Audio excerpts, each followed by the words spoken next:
And we are live.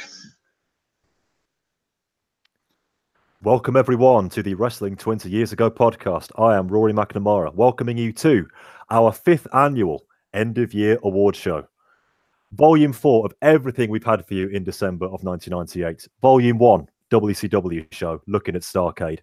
We have 2 WWF shows for you. The first one, looking at Capital Carnage. The second one, Rock Bottom and all your news. And Volume 3 is our ECW show. But here it is, where we round up everything we've talked about for you over the last 12 months, and we rank the best and the worst that the year of pro wrestling has had to offer. And the team I have assembled includes Mr. Chris Lacey. Chris, how are we doing? Wunderbar. Here for the fun and games. It is the end of the year awards. Fellow host Chris White. Hi Rory, how are you doing? We're doing well. Dan Welling is here. I am indeed. Pleasure to be amongst you fine gentlemen today. And Eric Landstrom is here. Is this not where I go for my annual review? You keep getting put on shows, so I think you'll be kept. Yeah, the pay review is going to be in a year or so's time. Just want to let you know that now. So we are all gathered here today to rank 1998, the year in pro wrestling, in 14 categories. Slight changes to those who've been with us over the previous years. Once again, we will be picking the very best and very worst. However, what I have done this year, a couple of weeks ago, I sent out all the categories to our luminaries here, and they voted, giving their top 3 in all 14 categories. I should say that no fewer than 98 different things were actually voted for, so quite the realm. However, I have narrowed it all down to the top 3 based on scoring for each category. What we are going to do now, dear listener, is go through those categories. I will read out each nomination based on the votes, and from there we will debate, discuss, deliberate, and pick our winner. I, the self-appointed role as speaker this particular time, will have any casting votes should they be necessary, but you know the rules? The casting vote. We're all okay with that, aren't we? Yes, we are. So let's get on with it. Our very first award of 14 is our Tag Team of the Year. And the 3 nominations, all 3 of these ran away with it in the votes in no particular order. They are the team of RVD and Sabu, the New Age Outlaws, and the Dudley Boys. Chris Lacey, kick us off. So, all 3 of these were my nominations. The New Age Outlaws, I will start with first. They have been a revelation in the WWF. They have been probably the only team that has merited any sort of interest at all. You know, you've put them in there against singles stars with Kane and Mankind. They've had good matches. You put them in with pretty much every other tag team they've got, the LOD, the Godwins, or Southern Justice as they turned into during the year, and also the Headbangers, and they were still there getting matches out of them. So as a whole, as being the only team in the Fed that have actually been of any note, they had to be nominated. But now we'll give some real lip service to what has been the 2 best teams in the world this year. First, the Dudleys. This Bubba Ray and Devon have gone from being a joke team that were there sort of, oh, look, Bubba and his stutter and the brothers that can't get on, ooh, weird family, to actually being a team that are now so synonymous with ECW. They have been pretty much around most of the main storylines all year. They broke Beulah's neck. The level of heat that they get is outstanding. There is no one in the world at the moment that are bigger heat getters except maybe Vince. They are the greatest tag team of the last 5 years, and if they continue the way they are, they will outgrow ECW and will be on one of the bigger 2 very shortly, which will definitely be ECW's loss, but the mass majorities, the mass populace's gain. And the last team, RVD and Sabu. What can we say about these 2? Sabu, the craziest wrestler in the world, and will put himself through all sorts of power and pain. And RVD, my personal choice of the greatest wrestler in the world at the moment. put them together doing insane spots constantly, table smashes, and everything that's wonderful about ECW. Put them against the Dudleys, and you're winning. I will rest my case. Compelling cases all. Eric, come in on any of our 3 nominations and the points put forward by Mr. Lacey. There is only one tag team in this category, and that is the Dudleys. You cannot vote the tag team of the year for 2 tag teams that are comprised of 2 failed singles wrestlers that must rely on one another for in-ring product. You must vote for the Dudley Boys, and you cannot vote for the Outlaws or anybody else, despite the fact that the Outlaws had a pretty good year. Big fish in a small pond. The WWF has no tag division to speak of whatsoever. You look back through who's been tag team champions in the WWF this year, it's pathetic. The only thing that holding the tag team titles did for RVD and Sabu was hold RVD back from being a wonderful singles wrestler and from filling out the top of the card with Sabu's shenanigans. The Dudley Boys are the one true tag team on this list. They are probably the best heat-seeking tag team that we've had since the Freebirds, and I think this year was clearly their year. Chris White, defend the Outlaws for me. Rory, I don't know that I have the inclination to defend the Outlaws, to be honest. Your role as WWF guy, you have very little choice. Well, I'm not going to fight this particular category too hard because I'd hate to blow my credibility in potentially convincing you towards the Federation later on in the show. But as we'll get to in another award later, the tag division in the Fed has been a desperately low point for the company this year, and the Outlaws have been the best of a very, very bad bunch. I'm not going to fight this one, and I will gracefully accept that ECW do have 2 superior nominations for this category.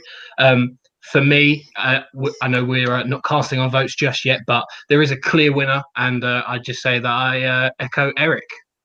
Is he right, Dan? Yes, in short. The problem with the New Age Outlaws is that, yes, they are incredibly over in the WWF, but the problem is that they are all style and pretty much no substance. No good matches to speak of when it's just straight up tag matches. You know, they are facing the Headbangers and Southern Justice and D'Lo Brown and Mark Henry, I will admit, but the fact is their output does not match how over their spiel and their overall merch sales probably are.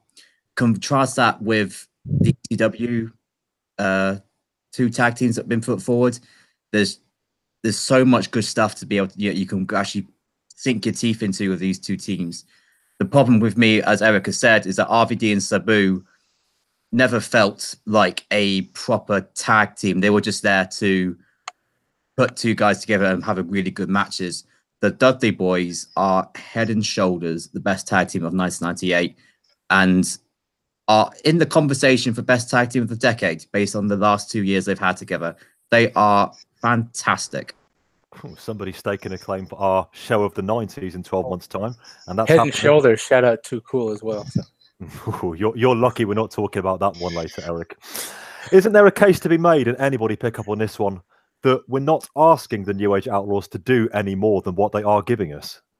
Now, if we're holding them up to a standard of work rate, that's not what they're about. So we shouldn't really be including that when we're assessing them. Do we think that's fair?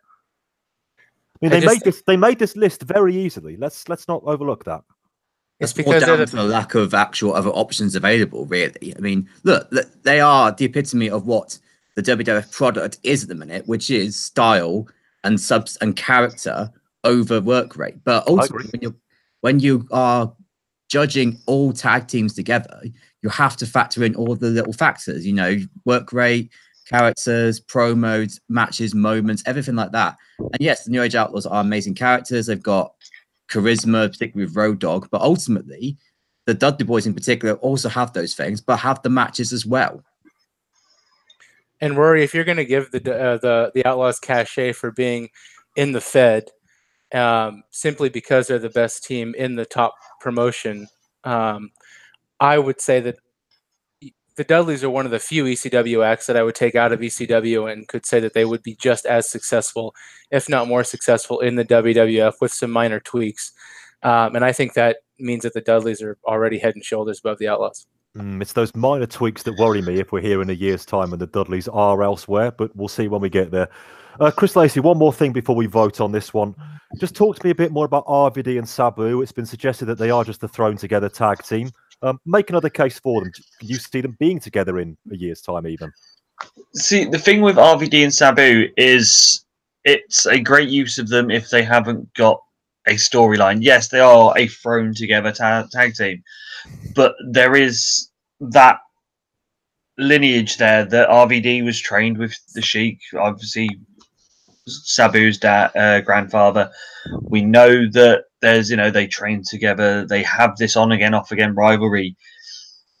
It's the fact of, for a team that do tag team moves, no one else does what they do.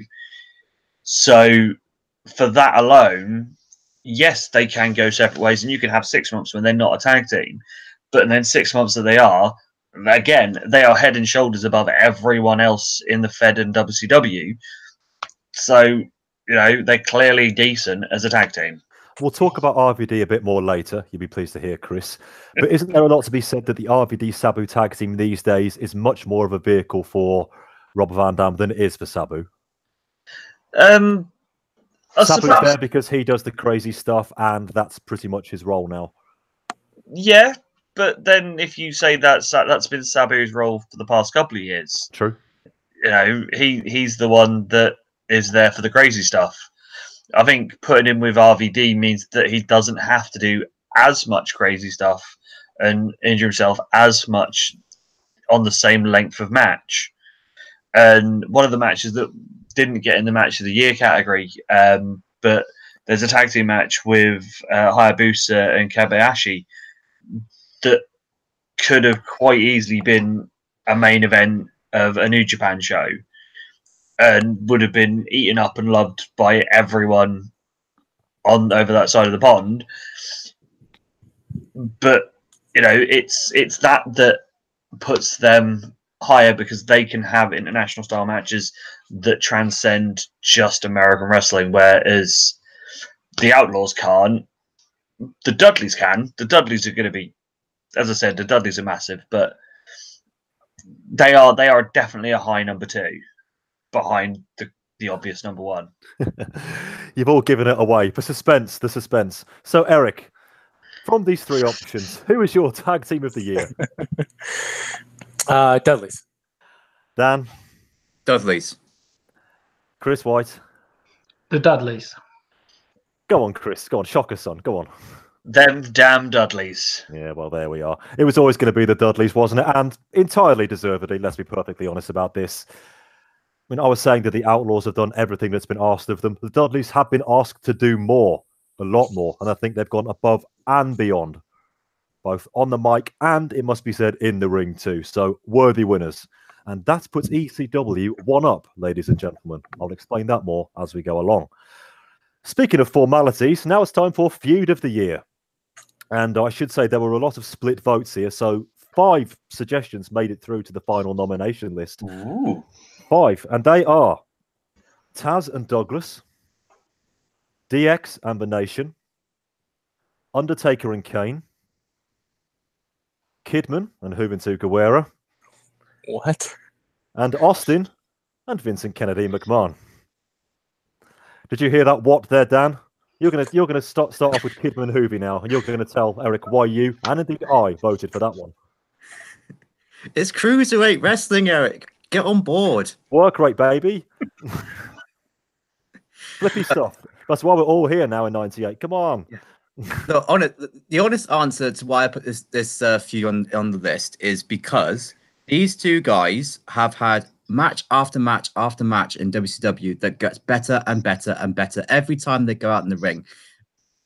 What more could you ask for from a work rate feud?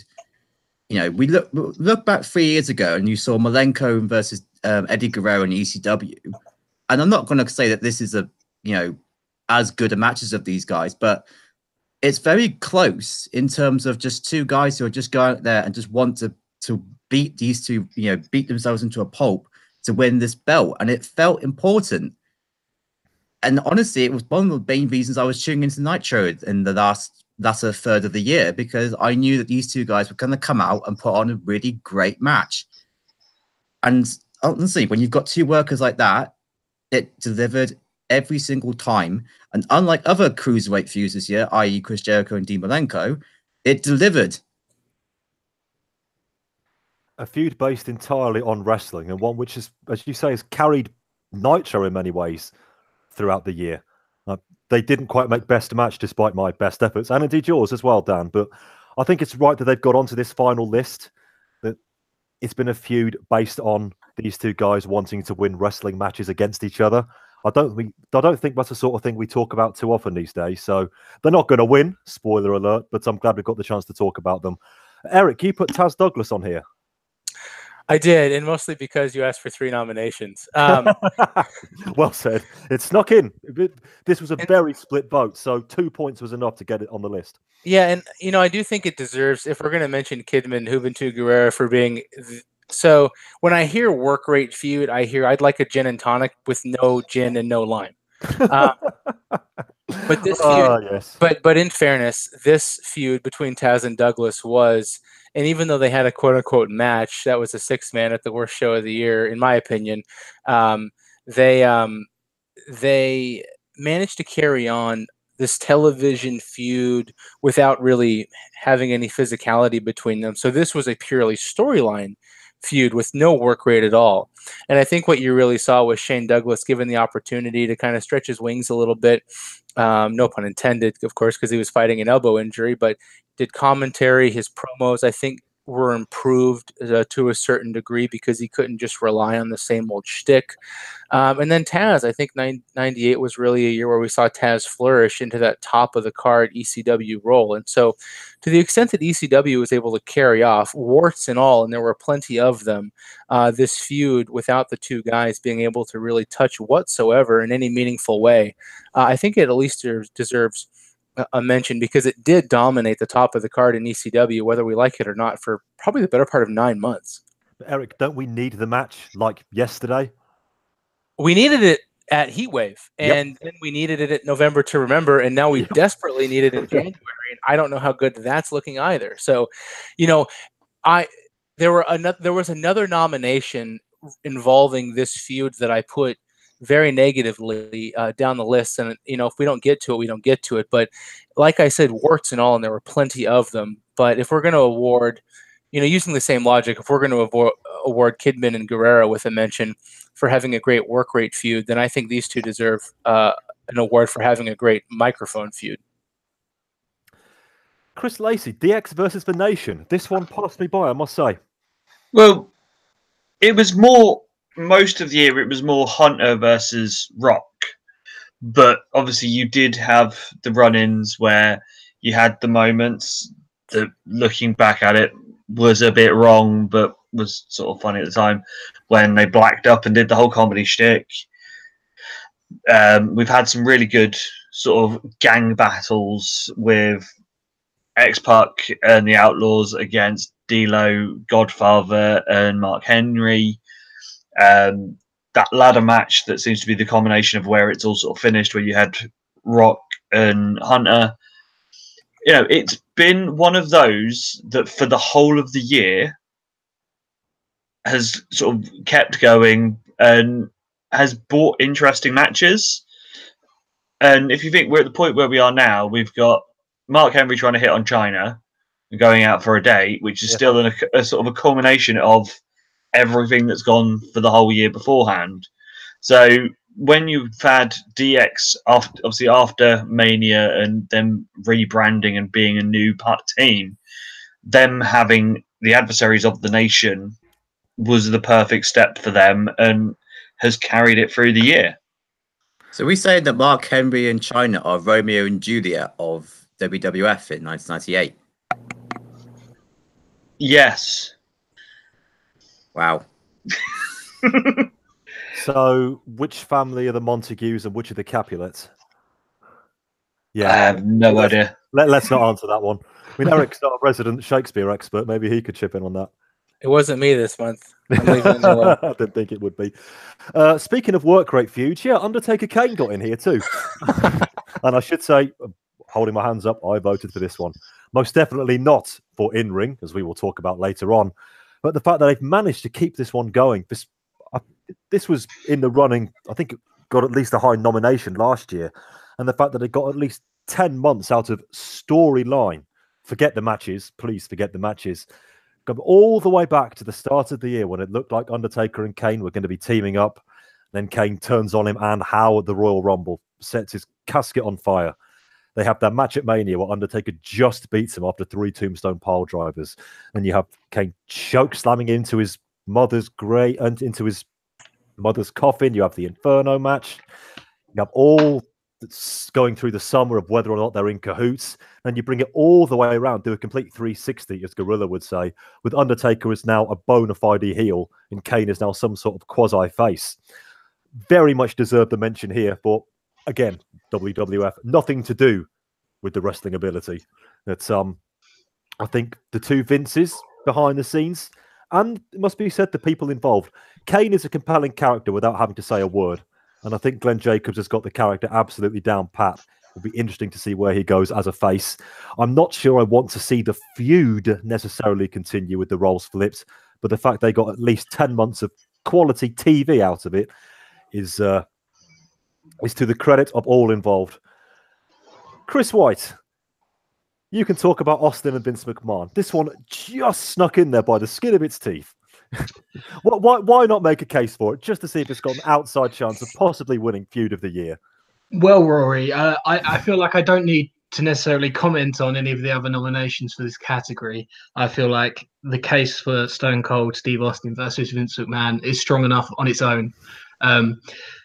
The Royal Rumble back in January, Stone Cold Steve Austin, if you remember, he won that match that earned himself a title shot at WrestleMania. And the very next night, having watched the Rumble in one of the boxes, Mike Tyson was on Raw.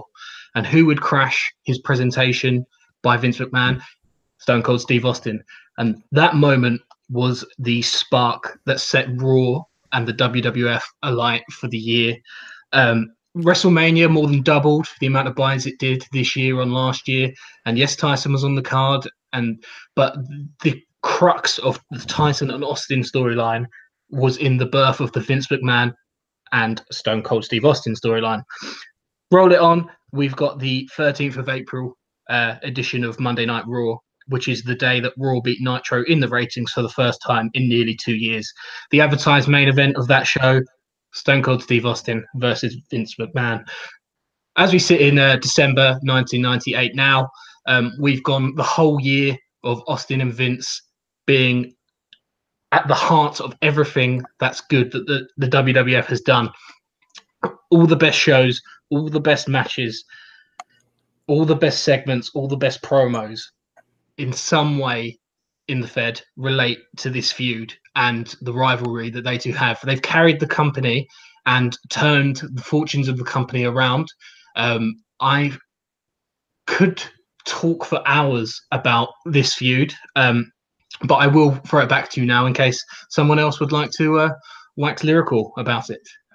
Yes, Chris Lacey, I'll come to you. And I'll come to the rest of you as well. 30 seconds each on Austin McMahon, on why it is the feud of the year and why you're all going to vote for it. Well, what can you say? You've got the man and the man fighting against the man.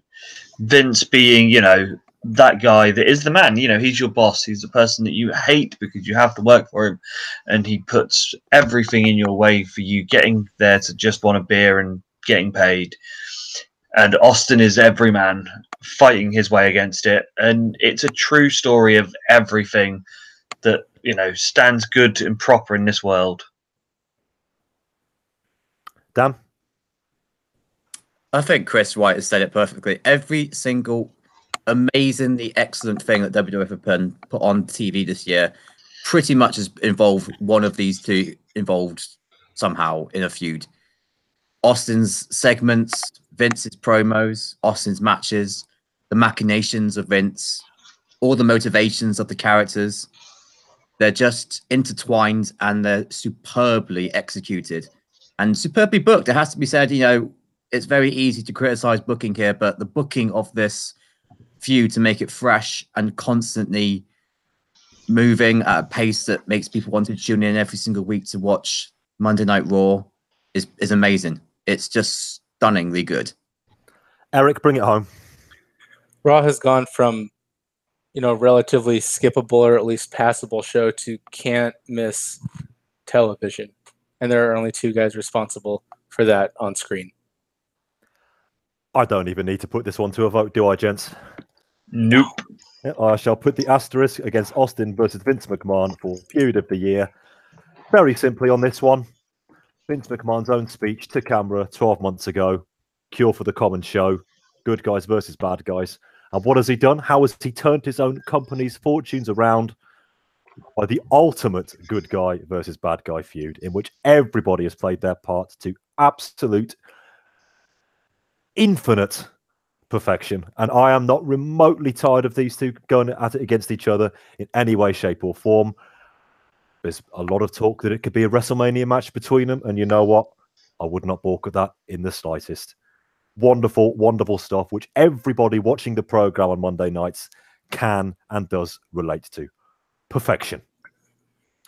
Okay, award number 3. Now, this is an interesting one. Rising Star / Most Improved / One to Watch. And the voting for this one was pretty fascinating, I must say, including one person who I didn't consider voting for in this category and whom I nearly disqualified, but the people have spoken and all that. No, can't argue against democracy. 3 names for Rising Star. I'll let that one hang. 3 names for Rising Star. Most Improved, Ones to Watch. D'Lo Brown, Chris Jericho, and The Rock. Eric, kick us off. I only voted for one of these guys. Go ahead. Jericho barely missed the cut for me. I just think he's still too vanilla in the ring. His promos have obviously been fabulous.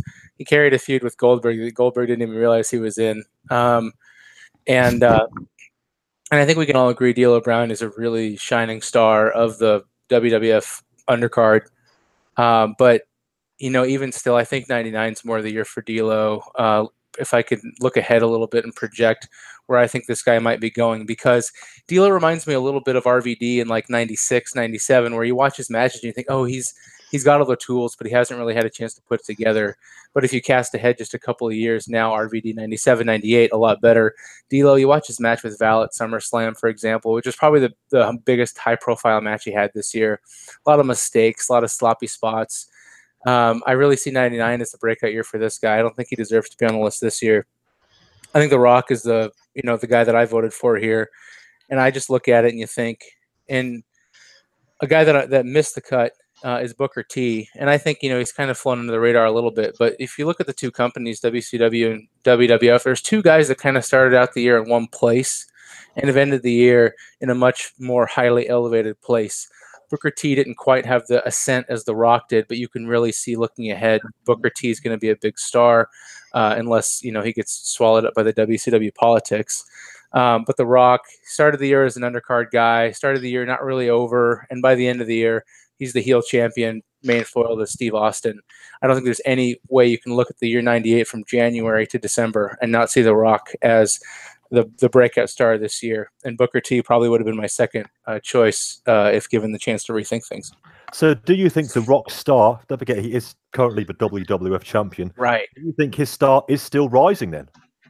Absolutely. I think he's at this point, he's locked in one of those Bret Hart 94 championship feuds where he's not the top star. He's not headlining shows, but he is the world champion, right? And so you see him locked in a feud with Foley right now as we close out 98. But Austin's still feuding with McMahon and The Undertaker. So there's still room for The Rock to grow, and he's the world champion. So he's kind of got that Bret Hart 93, 94 era about him where there's still another level or 2 for him to get to. And I think The Rock could be a huge megastar. And I just wonder if there's room for he and Austin at the top of the show. But yeah, I think it's unbelievable where The Rock is and the fact that he still has another leap to make, I think. And again, one thing I will say about The Rock, he has made it all happen. He really, really has. Chris White, your views on how the cards have fallen in this particular category? I only voted for one of these men, much like Eric, and I believe it was the same man. I voted Yes. for The Rock. I know this is from December '97, but if you cast it back to The Rock, who spent the first, I believe, 8 months or so of our year as the Intercontinental Champion, he won. He didn't win that title. Austin forfeited it and handed it to him and stunned him in the ring, which is probably on a December episode of Raw, which is probably one of the lamest ways I've ever heard of someone winning a title. To get from there to December '98, where we've got a WWF pay-per-view named after him. Like, he is the champion. The show is named after him. I think his rise this year has been the most impressive. And as you alluded to, he made it happen. I think it's a testament to him. And I don't necessarily think he was treated or he isn't where he is because the company protected him and booked him in a way to get him there. If you told me a year ago that Vince McMahon had a plan for The Rock and he saw The Rock at the top of this card as the heel WWF champion, I wouldn't have believed you. It didn't look like the Fed had a plan for him. We only have to go as far back as October to see him lose in 5 minutes to Mark Henry on pay-per-view. But now he's an outstanding heel champion, and he does have room to grow and improve. He's sensational on the mic, and he gets more comfortable and confident in his role. His promos will only improve. His in-ring's good, but again, that will also improve. I think he's risen the most this year, but I also think he's got one of the highest ceilings that of anyone will talk about on this show tonight. I think he'd have been in any other year where you didn't have, from the WWF perspective, Austin and McMahon and so many other, just the main event scene in the Fed this year, he'd have been in the running for MVP for me, The Rock. I think where he's come, his journey through '98 has been sensational. Yep. I'm really glad you mentioned that Raw in December '97, because that for me is where I really started to take notice of this guy.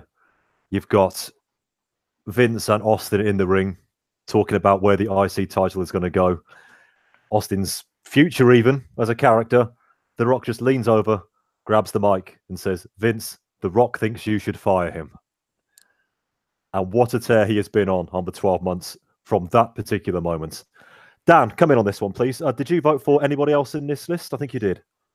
I voted for one of you guys in the list, but it wasn't The Rock. Everything that you, Eric and Chris, have said about The Rock is true. He has been incredible tour de force this year. On the mic, in terms of charisma, he has been an amazing talent, and it's true that he has risen so much this year.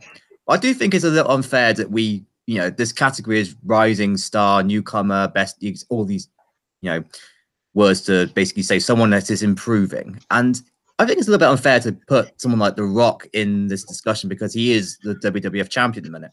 So the guy I did not vote for him in this category for that very reason. But yes. Do carry on.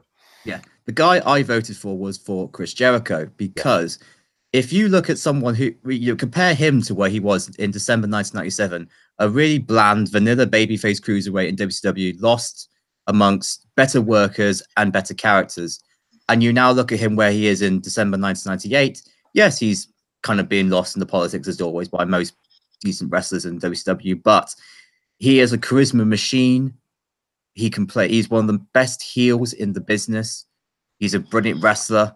He's not the level of Guerrero, Mysterio on their day, but he's still really good. He's been involved in some of the best segments, some of the most entertaining segments on Nitro. Just look at that 1004 hold promo, or arm bar, arm drag, and just all those really little niche moments that make him so bloody entertaining to watch. And it's just, to me, it's just, you want to talk about a rising star. No one in WCW at the minute feels like someone who's organically got themselves over to that point like Chris Jericho has, and has improved so much on where he was 12 months ago in terms of showing something that I never thought he would be capable of, judging by what he did in ECW for a little bit and then WCW for 18 months. This guy, if he can get somehow get out of the mid-card mediocrity seeding that WCW's got such a problem with, he has got the water at his oyster, in my opinion. I just think he's so talented, like such a great all-round wrestler, because he's got everything. He's got charisma, he can talk, he can wrestle, he can play heel, and he can kind of play face, as we've already seen. I just think he's got it all.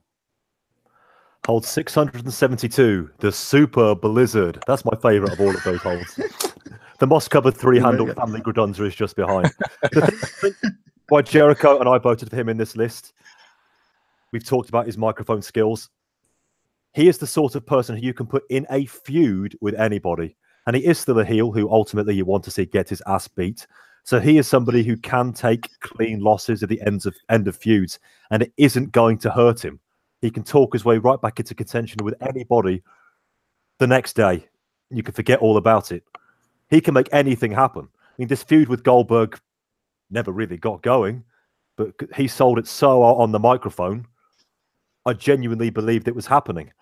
I still think he probably needs a little bit of seasoning in the ring. But his in-ring work has improved since he turned heel, and he's definitely in that first tier of WCW workers, towards the bottom of it, but definitely safely in there. And as long as he doesn't fall foul of too many politics in World Championship Wrestling, then he could have quite the ceiling. But as we've discussed on the shows, he might well be elsewhere before too long, so watch this space. Chris Lacey, I'm very intrigued to see where you're going to go on Rising Star based on these 3 nominations. Let's have your thoughts. See, I, like Dan said, I overlooked The Rock on this because of him being the guy now. I didn't really put it into the whole thing of, oh shit, actually, at the beginning of the year, he was literally nothing. Whereas I went with D'Lo, basically because I remember middle last year, he was just an outside grunt for the nation. He was one of the guys that would take a stunner before they got to Farouk or got to, Mark Henry or someone that was actually there. And he has taken a technically a nothing title like the European belt and made it work. He, with that whole bit with him being billed from different places in Europe, the whole chest protector thing, he had a torn pec back in February, still wearing the chest protector now. He has literally taken scraps and made stuff with it, and he's really entertaining, and he's had good matches pretty much constantly. I know obviously Eric said that the match at SummerSlam was a bit sloppy, but he is still green. He is still learning. But yeah, he's one of those of he is where The Rock was last year. And I can only see good things, as Eric has said, like next year maybe the next step for him. But yeah, I am very much into D'Lo, and I do hope that he does continue. And if he can have a year like Rock has, like a year after he was sort of a nothing, then everything's going to be looking good in the Fed. So D'Lo made my voting list on this one as well. I would really like to see what he can do as a face, and I can see that coming before too long. He's been a heel ever since we first noticed him, and he's really excelled himself in that role. On the microphone, when called upon, he's been great, and in the ring, he is more than solid. Is he somebody who can sell convincingly? Can he carry a feud as a good guy? That remains to be seen. But for me, that is what this award is all about. Is somebody you can see when we all reconvene here in 12 months' time is fighting for another category. But I'm going to open this one open now. We've all made, once again, fine cases. Chris White, your vote for this category. It may be a bit controversial, but I will stick with The Rock. Dan. Jericho. Chris Lacey. As I'm still saying that The Rock is too big of a star now, I'm still going to stick with D'Lo. Eric, you get to pick the winner. You can't penalize a guy for being too big of a star when he wasn't that big of a star at the beginning of the year. That's the point. It's The Rock. And it is The Rock. Based on the way we are doing this, ladies and gents, in this situation, I do not get a final vote. The Rock does take it. D'Lo, I should say, let you a bit of light in on magic. D'Lo was my number 1 pick, but I don't really begrudge The Rock winning anything in this category. The man is a superstar. Is he a rising star? I don't know. But is he already a superstar? Oh, hell yeah. To mix on metaphors. Okay, let's have some fun. Worst match. And okay, I can hear you all salivating over this one. Your listening devices.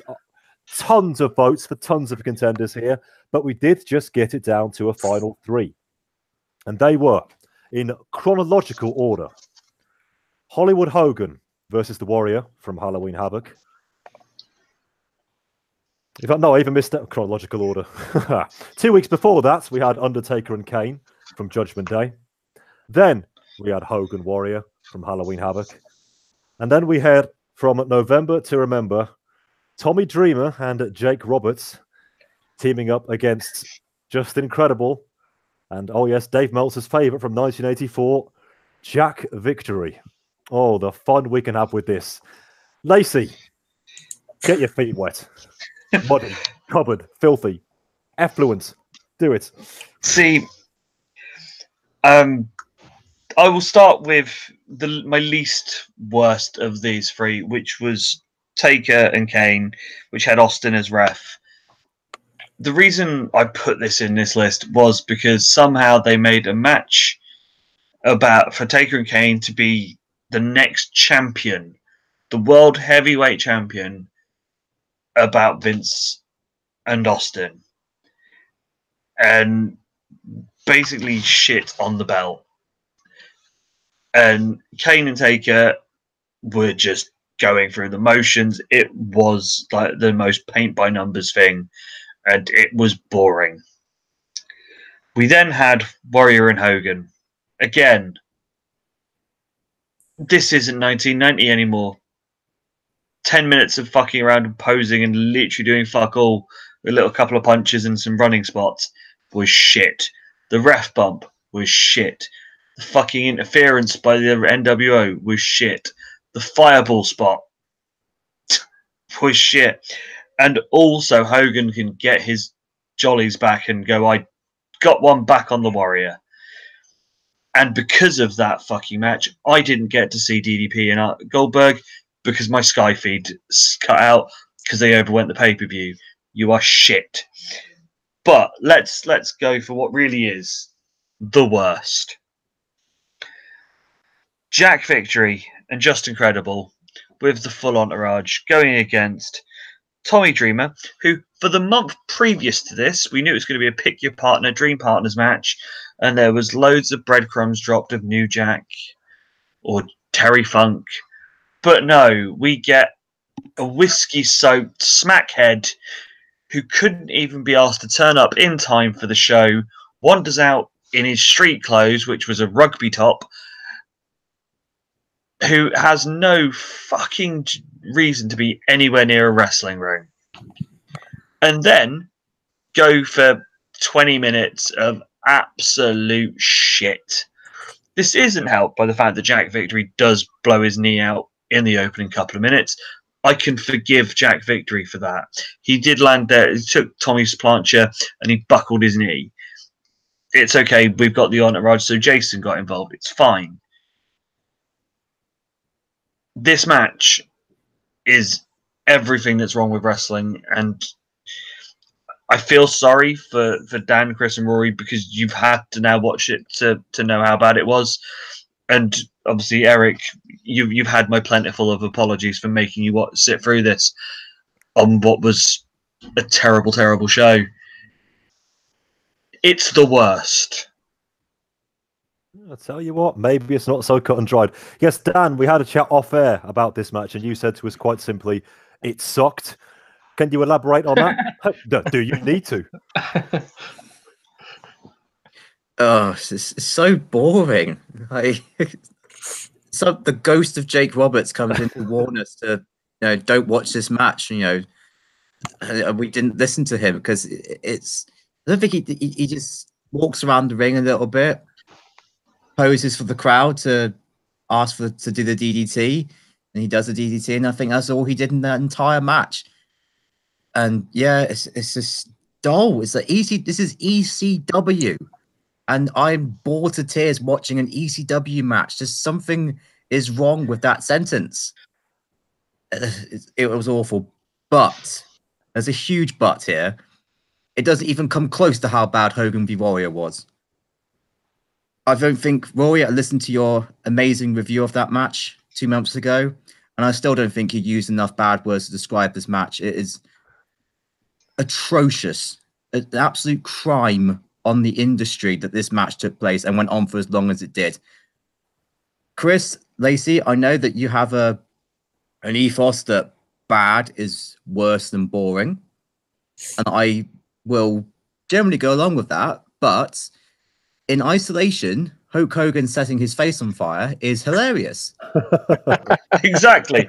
That's why Tommy and the tag match is worse than Warrior Hogan. The problem is, in isolation, that's true. But when it's come after 13 fucking minutes of Hogan versus Warrior, where they literally have done one wrestling move that wasn't a punch or a kick in the entire match up until that point, you just want the whole world to swallow them whole and never return to WCW ever again. It's not funny. It's just cringe-inducing. And I never, ever want to see a match that bad on pay-per-view ever again. It is atrocious. Don't forget the log roll. Fucking log roll. Eric, let rip. Worst elbow drops I've ever seen as well. So I voted for 2 of these. Yes. And the thing about the tag match in November to Remember is it's real bad. Okay. But it's like a rotten onion, and you watch it and there's just so many layers to peel away. And we say that, oh, it's Jake the Snake Roberts and Tommy. No, it's not Jake the Snake Roberts. As I said on the show, on the November to Remember show, it's Jake Roberts.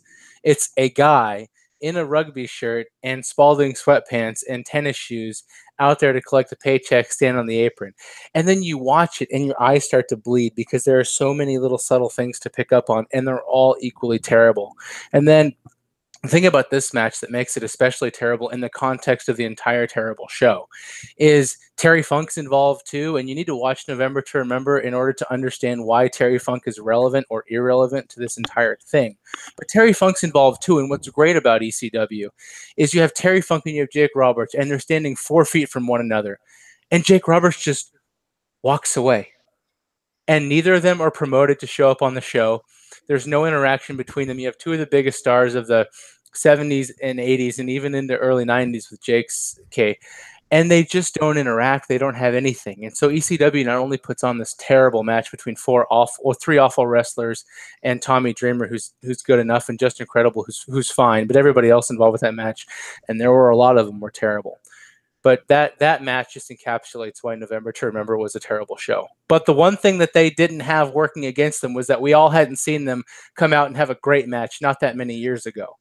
And with Hogan and Warrior, we saw them have, I think in my case, is the most surprisingly awesome match between 2 non-workers that could have possibly been put together. That WrestleMania 6 main event is epic. It's iconic. It's awesome. I don't think any of us cannot sit down and enjoy that match.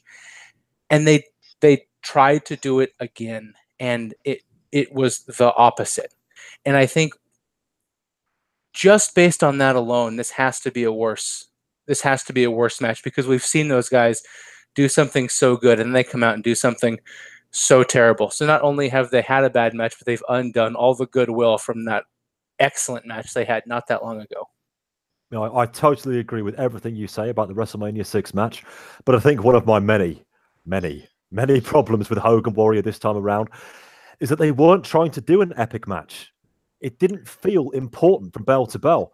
I mean, we can criticize the in-ring skills in that match until the cows come home, and we would be quite right to do so. But that's almost, to some degree, that's not really the most important thing. If it had been 15 minutes of them just throwing what bombs they have at each other, then I might have been a bit more sympathetic towards it. But it was 10 minutes of weak test of strength arm wringer spots and log rolls and fireballs not going off and Horace freaking Hogan. and all the 50 synonyms I came up with last time. Chris White, this rogues gallery before us, what do you have to add to this this princely discussion? I feel like I'm fighting a losing battle here, but I'm going to try and fight it anyway. So my pick is The Undertaker versus Kane at Judgment Day for the WWF title. I anticipated how this category was going to go, so as such, I went back and listened to myself, Rory, and Chris Lacey review this match 2 months ago in October. And Chris Lacey, for this award, I mean, you have every right to change your mind. Like, of course you do. But verbatim from you on that October show, you said that this match was worse than Warrior and Hogan at Halloween Havoc. Verbatim. You said it was worse. You said that Warrior and Hogan was a bad match, probably one of the worst pieces of shit in history. But it was memorable and not boring old tosh. And as a result, The Undertaker and Kane was worse. Rory, me and you had quite a lengthy discussion on that show about how that match was for the WWF title. Oh, yes. And as you so eloquently put, Rory, in October, nobody cared. Not even The Undertaker cared. Not even Kane cared. The fans didn't care. No one cared. They messed up the simplest of moves. It was more than a bad or boring match. It undercut and undervalued the WWF title. Storylines come and go, but a belt, a title belt, a championship belt can add credibility or value to a show, a storyline, a wrestler. It's a prop that you use at all times in your company. It's so much more than the semi-main on a pay-per-view when you've got Goldberg as your champion. And okay, it had other issues with the pay-per-view overrunning and things like that. But it's so much more because the next month, Warrior's gone. That's it. We've moved past it. Undervaluing a belt can have long-term ramifications, and this match is the epitome of that. If you want to say that Warrior and Hogan was worse in ring, I would agree with you. But that match wasn't an outright detriment to the top title within a company. And if you want to say that the ECW match was worse in ring, I would also agree with you. But as someone, I can't remember who, I'm very sorry, pointed out, when Jake was being cheered, he was amping up to do his DDT. Do you know what was going on in that arena? The crowd were chanting for the DDT. They were invested. They were there for the match. They were chanting DDT. It was loud. There was no such moment, no such spot in the main event of WWF Judgment Day. And we had Stone Cold Steve Austin in that ring, and nobody cared. Wow. Chris, nowhere to hide White there. I'll tell you what, Lacey, he's got us pegged. So him saying that, I feel that, you know, he's definitely got a point. Point of clarification for Lacey, though, which is November to Remember came after that rant. Yes. So I will definitely put the Taker Kane match above Warrior and Hogan, but I don't know if devaluing the title is worse than the lowest moment in a shit show. Be careful what you say. Chris White is listening. I think it's time to vote on this one, don't you? Okay, then. So what have we got? We've got Jake Roberts in a Wigan Warriors shirt. We've got the most boring WWF title match in history, or we have the proverbial two bald men fighting over a comb. Dan. Two bald men fighting over a comb. Eric. They may have ruined the WWF title, but you know what ruined my fucking childhood? Hogan Warrior. Brilliant. Chris White. I'm going to vote for The Undertaker versus Kane. It all hangs on you, Lacey. He swayed me. Kane and Taker. Wow. So split vote. So That means I get to make the tough decision and give it to Hogan Warrior. Okay. Well I done. think the phrase is bad trumps boring. Is that not right, Mr. Lacey? Have I quoted that correctly? You have. No, I have to give it to Hogan Warrior. A lot closer than I was expecting, but it was a disgrace in every single way. Its existence was a disgrace. The build was a disgrace. The in-ring was a disgrace, make no mistake. And like Eric said, it hacked up our memories of 8 years ago and cut them into 10 zillion tiny little pieces. Though, just remember, kids, we do this for you. Do we ever? Award number 5, and I'm going to make this one a quick one. Non-wrestler. And again, a lot of split votes here, meaning 5 nominations made it through. But I just want you to pick up on the ones you voted for, gents, and we'll get through this. Because again, I can see the winner being quite clear. But non-wrestler nominees as we have them. Joel Gertner, Briscoe and Patterson as 1. Paul Bearer, Jim Ross, and Vince McMahon. Eric, pick up on those, please. I voted for Paul Bearer and Vince McMahon. I think I'll just shout out Paul Bearer for being the most reliable manager promo that exists in wrestling today.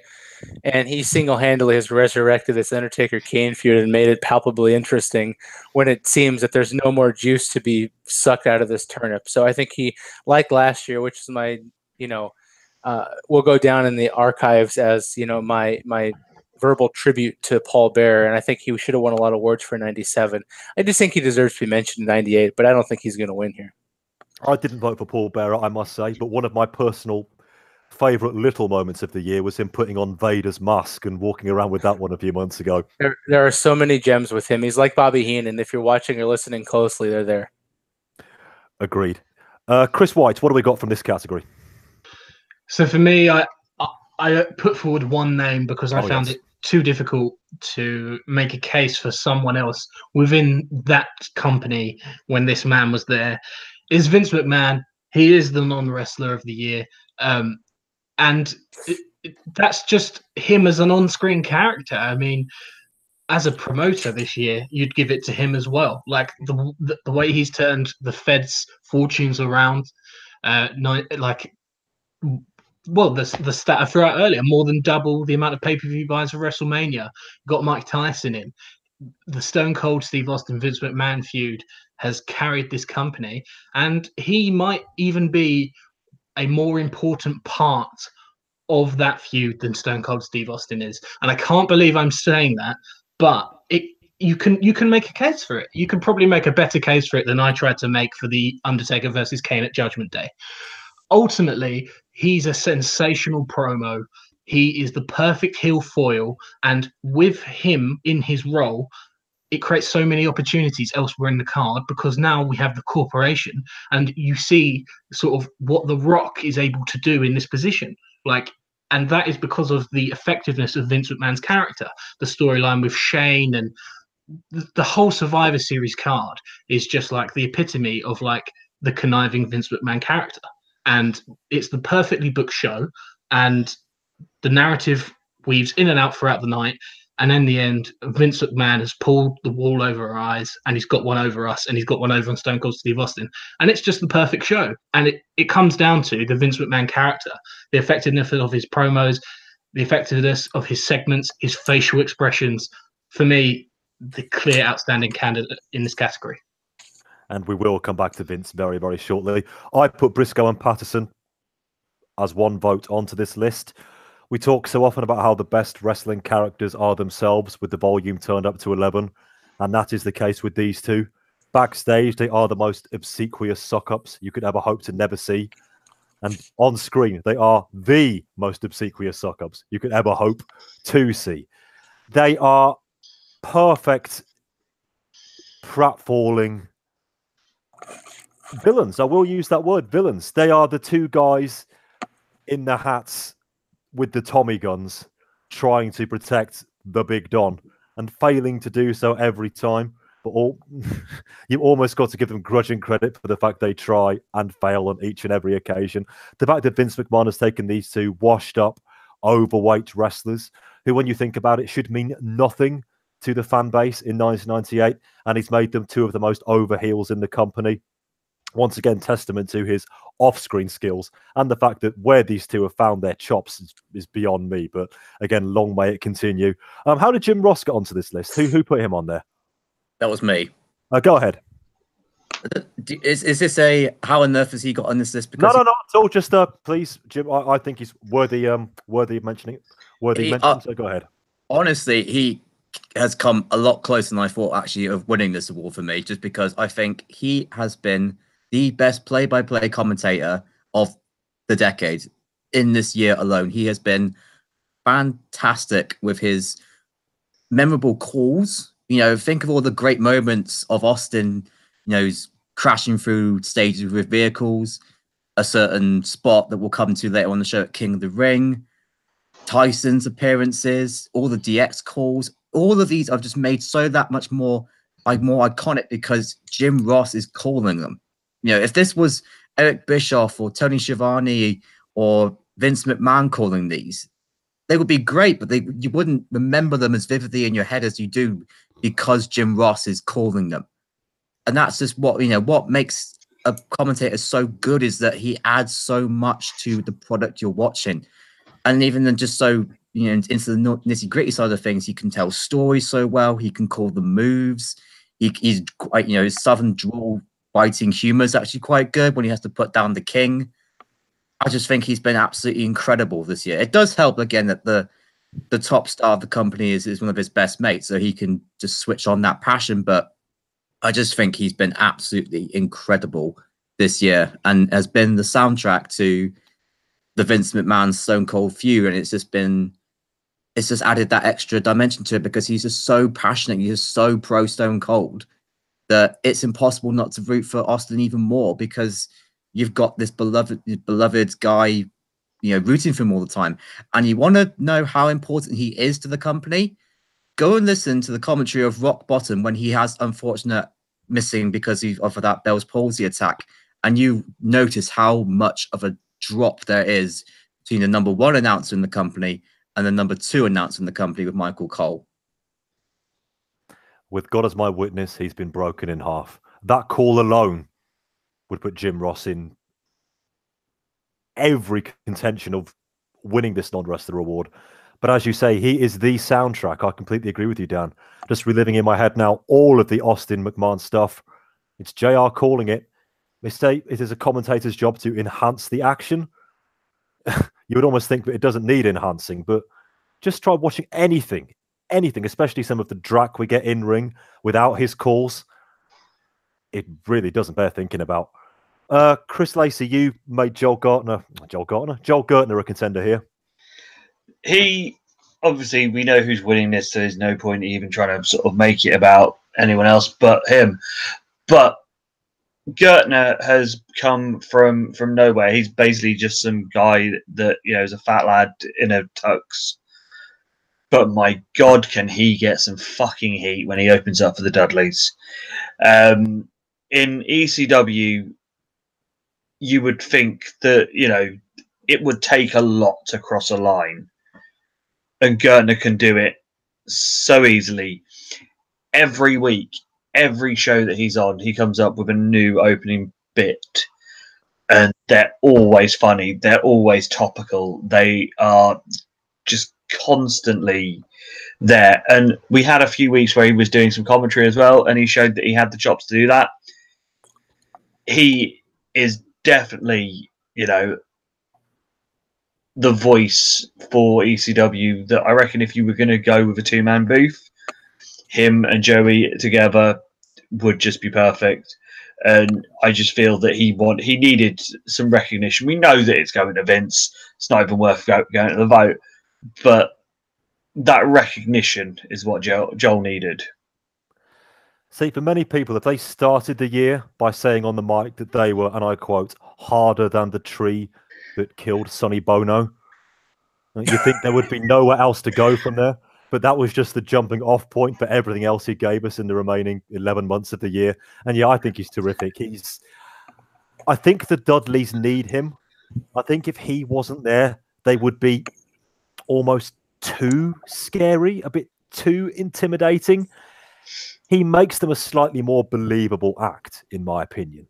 Because I don't believe the Dudleys would be allowed to exist if they didn't have this, and I'm going to use this in the best possible terms, clown hanging around with them. Now, he does help with residual heat when he gets involved in the ring, and he's there, you know, doing little stamps on somebody and waving his hands in the air. I think he's terrific. And yes, if they do want to put him on commentary, because I think Joey desperately needs a commentary partner, they could do a whole lot worse. But yeah, let's get some votes. Eric, who are you picking from this list for non-wrestler? Vince McMahon. Oh, of course you are. Dan? Highly commendable Jim Ross, but Vince McMahon. And Chris White? I'd like to echo Dan. Big shout out to Jim Ross, but yeah, Vince McMahon. Lacey? VKM. Yes, everybody, it's that Vince McMahon. You know the one. The blue suit. The press on hair. The welcome everyone. The and then from there. The look at that maneuver. Yes. That Vince McMahon. The greatest bad guy in all scripted entertainment. Just think about that. As we take you into our 6th award of the evening, our worst booking decision. Now, this one was pretty interesting. There was something that snuck in here that I thought would make it into another category, but we do get to discuss it, I'm pleased to say. So the top or bottom 3 for the worst booking decision of the year. The Brawl for All in general. And then we have 2 from the same pay-per-view, listeners. You know which one. All right. I'll tell you anyway. Yes, it is Eric Bischoff defeating Ric Flair. And yes, it is Kevin Nash ending Goldberg's streak with the aid of a cattle prod. Chris Lacey, open up proceedings here, please. Well, seeing the fact that my top 2 ones didn't even make the shortlist, I will have to go with what I went as third, which is, why would you kill your biggest babyface on your big show of the year with a really, really lazy use of a cattle prod? I know that, you know, Nash has power in his booking, but really, I thought we were out of the 80s where, you know, you book yourself to be a champion because you know you can't lose the belt that way. This isn't the fucking territories, boys. You don't have to have the belt yourself. And why Nash? And why the way? I didn't know. It's just shit. Okay, Chris, I'll just come back to you on this one to play devil's advocate here, or angel's advocate, I suppose. If Nash goes up at Goldberg completely cleanly, you know, Goldberg misses a spear on the rebound, Nash catches him jackknife, 1, 2, 3. Nash is still the world champion. Goldberg's streak is still over. Does it make this list? Because I still think it does. As bad as the cattle prod was, like I say on that show, that was just the bookers showing how clever they were. Yeah, it still makes the list because it's still. A clean job defends. You know, I know Goldberg's got to lose at some point, and I go into this in much more detail on that show if you haven't heard it already. I still think it gets on here even then. Yeah. The cattle prod does not help. Don't get me wrong. No, it's the fact of we've had it for the last 2 years since the NWO started as a thing. They have been the be all and end all on WCW. They had an amazing build with Sting, and they fucked that last year. They've had an amazing build with Goldberg, and they fucked it this year. Why does it have to be the fucking NWO?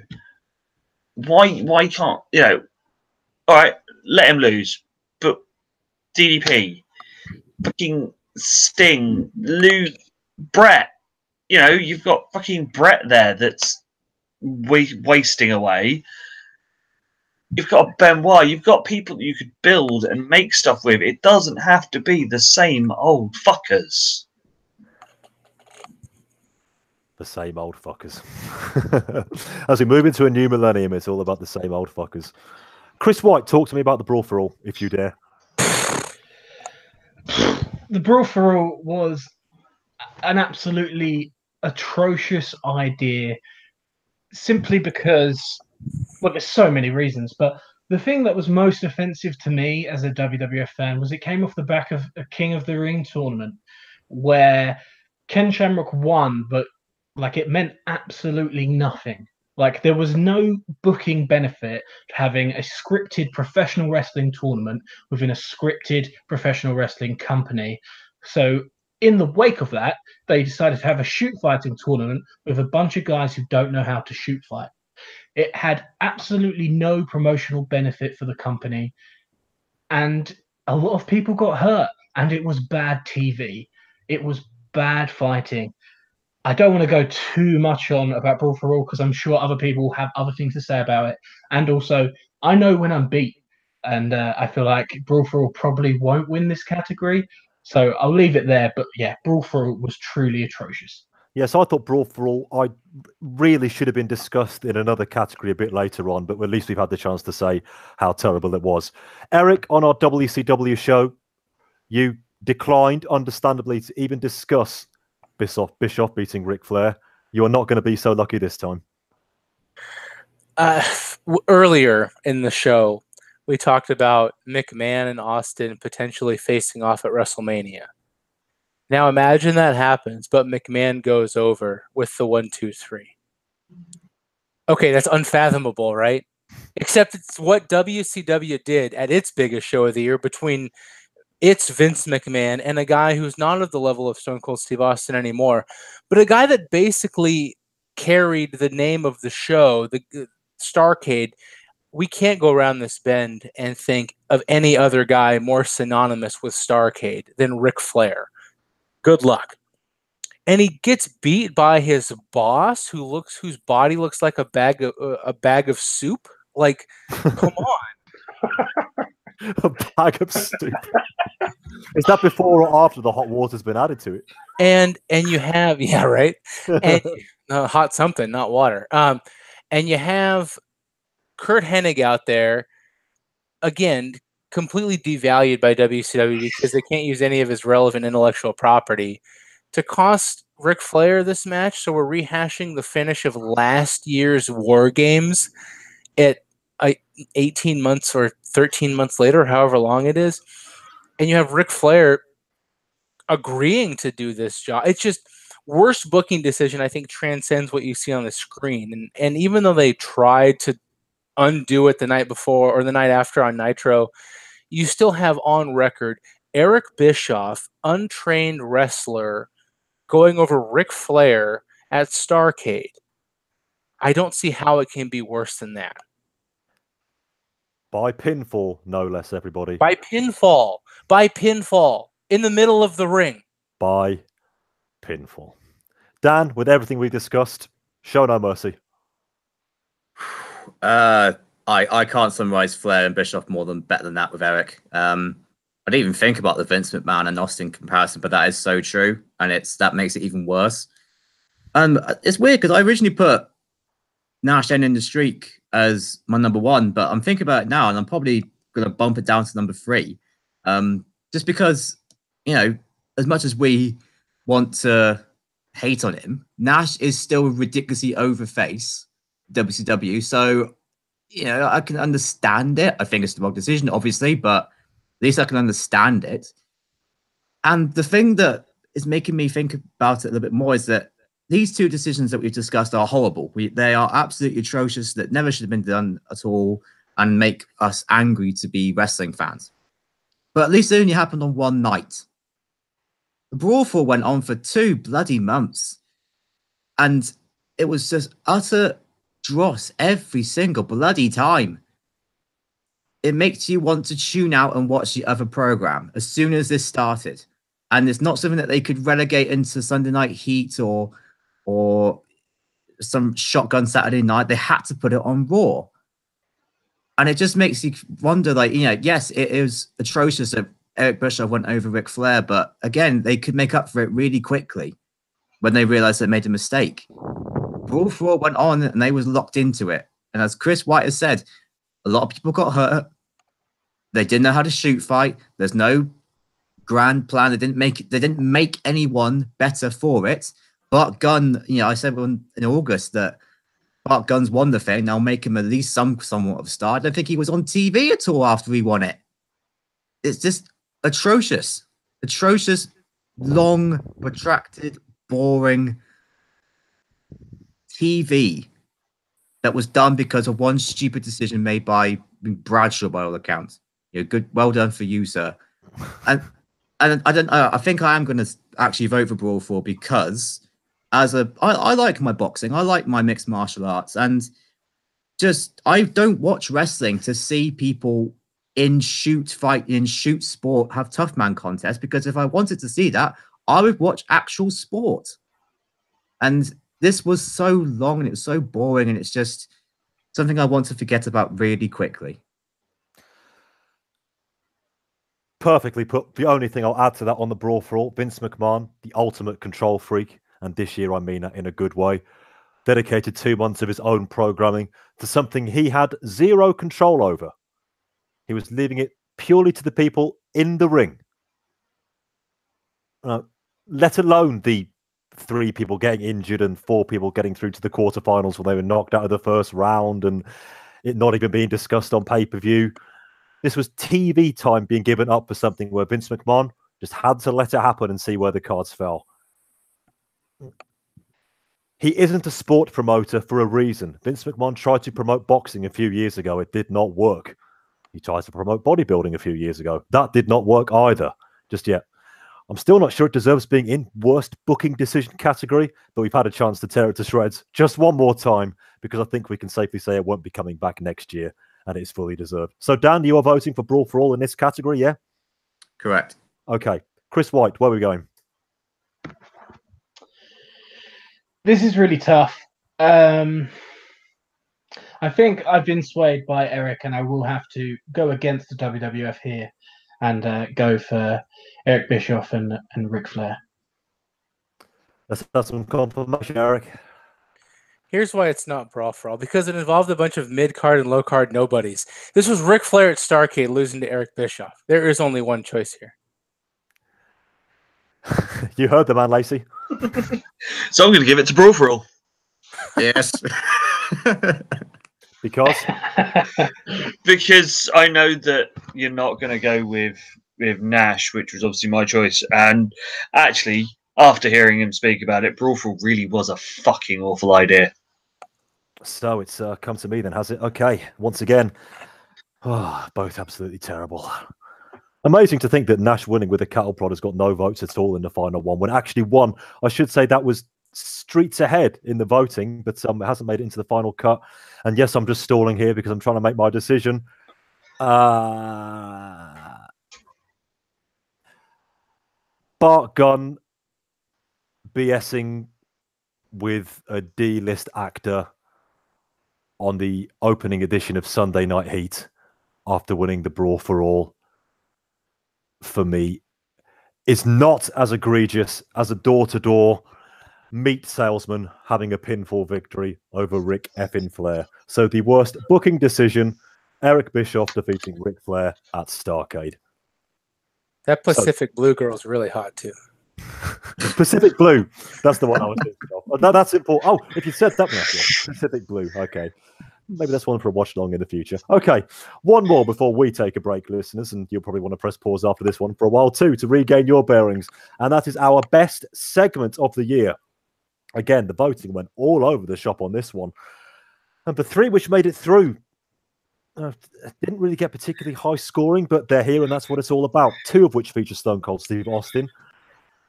The Mike Tyson incident in January. And we've got the Zamboni as well, which surprised me a little bit. And we've also got the return of Ric Flair and the Horsemen in September. Where shall we start with this one? Dan, kick us off. Well, I'm pretty pleased because these were all 3 of mine. So They were indeed. Tyson Austin, let's just put it blankly, is the biggest moment in wrestling that really sparked the catalyst for the entire year for the WWF. I mean, it's Stone Cold Steve Austin, the biggest name in wrestling in this year, with Mike fucking Tyson. That's it. That's all you need to say. And the biggest thing was that Stone Cold did not look like some small wrestler squaring up to one of the biggest sportsmen in the world. He felt like he belonged. And he almost carried the segment because every single word is cheered by the fans. Mike Tyson is great. Just trying to be a professional sportsman, but then losing his rag. And then, as Chris White has mentioned before, Vince is screaming at Austin after the altercation's finished. Is a very subtle little spark that again starts that entire feud. The most emotional moment is clearly Ric Flair's return, in my opinion. I mean, it's Flair country. The crowd are just so excited to see him. All the guys coming out in tux is just, gives you shivers down your spine. And then when Arn brings him out and the tears are in his eyes and he's clearly soaking in all the adulation from the crowd, it's fantastic to see. The commentary is great. And then that little tease that Eric Bischoff comes down to the ring and saying he's finished, and Ric Flair blowing a gasket. You no good son of a bitch. It's fantastic. It's just a shame that it ruined it 3 months later. But this is a purely personal choice. But nothing has made me smile more as a wrestling fan this year than Austin coming out in the Zamboni. Just every single little star aligning this year came together into that one segment. The unexpectedness of it all, the crowd being molten for Austin coming out of the ring, Austin just being hilarious, mouthing off to Vince and the crowd as he comes down the ring. JR's commentary is fantastic. The moment of him clotheslining Vince as he runs across the roof of the machine, it's just amazing. It's just something that you don't expect to see on the wrestling show, but it sometimes at the same time made perfect sense for it to happen. It's a personal thing. I just love that segment to death. It's so entertaining. And again, it's entertaining. And for a Vince McMahon company, that is the most important thing. Chris White, chime in on any of these. For example, you were on the WCW show in September where you got to commentate on the Ric Flair return. What do you think of what we've got here? I think I largely echo everything that Dan said. The Mike Tyson segment is so important. The Ric Flair segment is clearly the most emotionally important. And the Zamboni is probably the most fun. I wouldn't argue strongly against anyone voting for any of these. I think they're all very, very good candidates. Personal preference backed up by a little bit of weight towards the importance of the segment in terms of, is there any tangible improvement or benefit for having the best non-match segment for the company? And for me, when you add that element to it, the only thing that separates these three is WCW completely botched the Flair and Bischoff stuff, as we've previously discussed. The Zamboni is a wonderful and entertaining part of a basically year-long ongoing storyline where I'm sure we're going to be in for plenty more wackiness and fun in 1999. But for me, the Mike Tyson on Raw, and as Dan rightly points out, he is a peer of Stone Cold Steve Austin. It's not like the heavyweight boxing superstar Mike Tyson and some wrestler. They feel like peers, and having Tyson involved in WrestleMania and that segment lighting the match that started the Austin McMahon feud, for me that has to be the best segment of the year because it was the most important segment of the year. Yeah, see, I didn't even vote for Tyson Austin, and now I'm cursing myself for not doing so. I think it's because, and this is nobody's fault but Tyson's, the spectre of Cold Stoned being my main man still looks hard for me, but that isn't the fault of anybody else. Eric, what are your thoughts on what we've got here? I echo the sentiment about not being able to vote for the Ric Flair segment just because we're voting on this at the end of the year and not in real time. And even looking back through my notes, I had Ric Flair returning as a moment of the year, like a consideration. And then I remembered I watched Starrcade, and there's no good way I could vote for that long term. I think Tyson and Austin is just one of those moments that's going to just carry through for a lot longer than any other of these segments. And the Zamboni was awesome and it was hilarious. And Austin had so many good segments on Raw this year, though. I mean, there were so many of those that didn't even make the cut. And I think the Zamboni just fits in with those where there's a reason why Raw was can't miss television was because of things like that. But the reason why Raw became can't miss television was because of Mike Tyson. So I think that's why I think for me, there's one, and then there's a bunch of others that are also almost as good. Yeah, just on this, for example, Dr. Austin. I'll take over from here, Nurse. That got 1 vote in 3rd place, I think. Oh, that was my vote. Yeah, that was my vote. Yes, that's right. I've got them in front of me. The April the 13th Raw.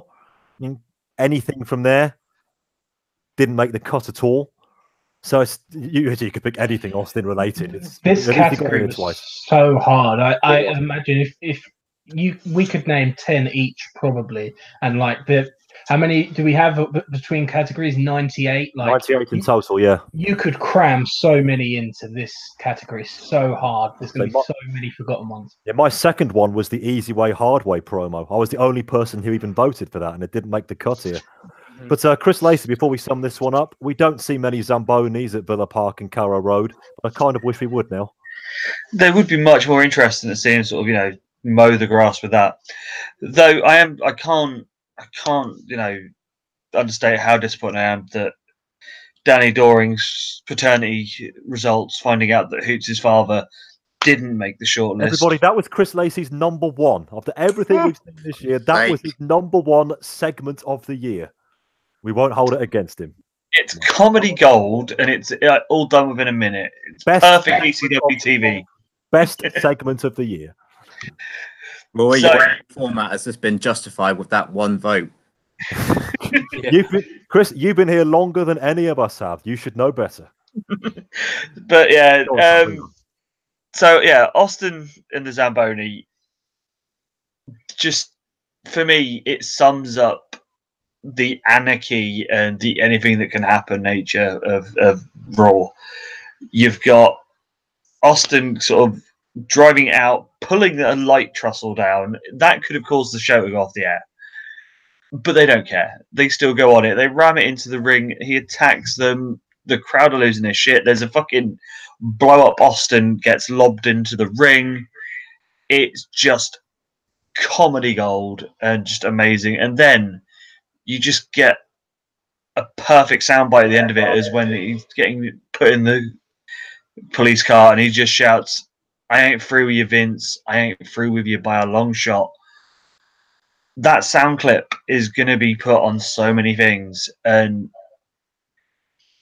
that is just one of, as we've all said, one of many moments in the whole Austin Vince scenario that's gone on all year. But thinking about what everyone else has said, I didn't think of it, but it really does need to be the winner is Austin and Tyson, because if that doesn't happen, you don't get. I don't think you get as big of a mania, which then means Austin's crowning isn't such a big thing, and we don't get everything that then follows. So that's a vote for Tyson Austin from you, yeah, Chris? Yeah. Chris White, where are we going? Tyson and Austin. Dan? Zamboni, I love it too much. Eric? Tyson and Austin. Yep, there we go. Tyson Austin, yep. Deserved winner in this category, I think, although I didn't vote for it, because it took place in January, the day after the Royal Rumble, and that edition of Raw is such an important one in the canon throughout the year. It puts the wheels in motion for what you're going to be getting, hopefully, for the next 11 months. And here you have Austin Tyson, Mike Tyson. Now, as Chris White has rightly said, they are peers in the ring at this particular point. And you can believe the two of them having the rock of all rocks against each other. And yes, from there you get your WrestleMania main event. And there you get Austin taking off the one thing he needed. And it's been all plain sailing from there. And boy, are we off to the races. So yes, Tyson Austin, our segment of the year for 1998. Okay, everybody, I think it's break time. I think we've earned those 10 minutes. Wonderful. Chris Lacey, based on your message, are you editing this one? Yeah. Okay, that's fine. Anybody who's got a good intro song for this particular show? Oh. What, does it have to be 1998 or? Well, I was thinking that we could close out the show with, of course, 1999 by Prince. He writes it. I like that. That's some But to open, cleverness. do you think of anything with 98 in the title? Well, there is, but I'm pretty sure most of the people aren't going to want Marilyn Manson. Oh yeah, of course, yes, yeah. Oh yeah, that's a good one. Oh, that could work. I'm going to Google 1998 in pop music. See what It's was got to be number one. something good. I'm not going for, I don't know, what else you have in 98, and I believe by Cher or something like that. Oh, God. Just countless amounts of Metallica in it. We got anything from Reload. We could have Feel It by the Tampere featuring Maya. What's she going to look like with a chimney on her? We could have that. I remember that song so badly. I think it's definitely break time, don't you, gents? Yeah. Well, I need more beer. See you in 10 minutes. Cool. Yep.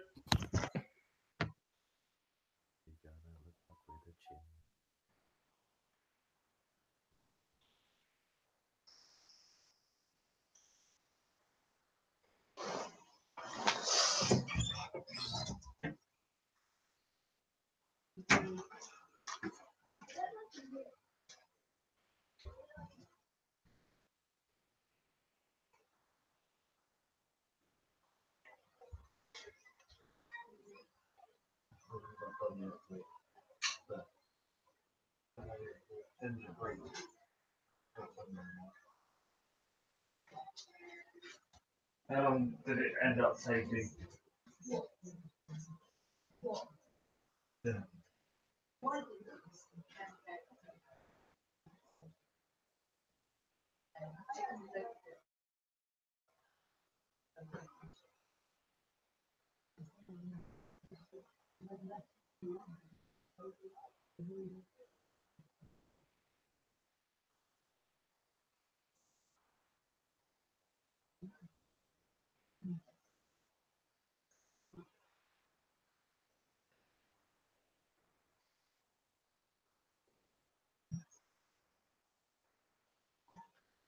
Yes, we can.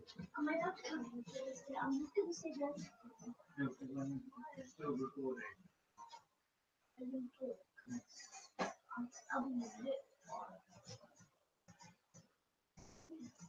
Well, it's nearly all day tomorrow. We can have some we'll do all sorts tomorrow, okay? You can have my full attention. Yay!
Hello.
Yay! Thank you.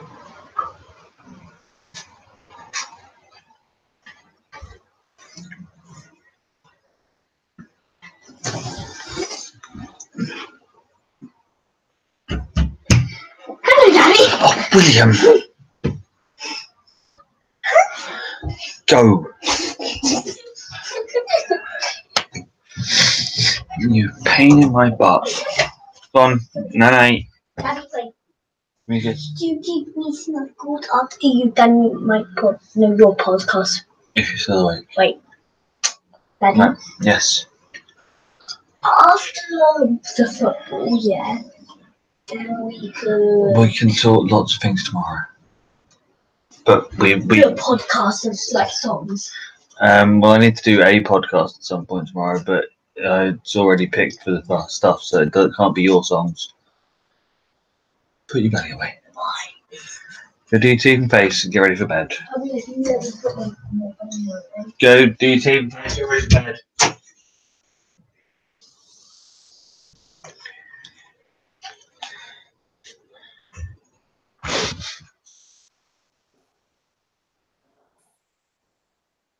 Hello.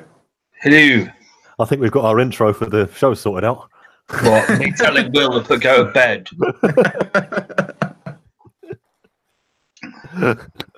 Yeah, that's one definitely for the editing room floor. Decision of HM, make sure that one hits the floor. Yeah. Hey, that made it into an edition.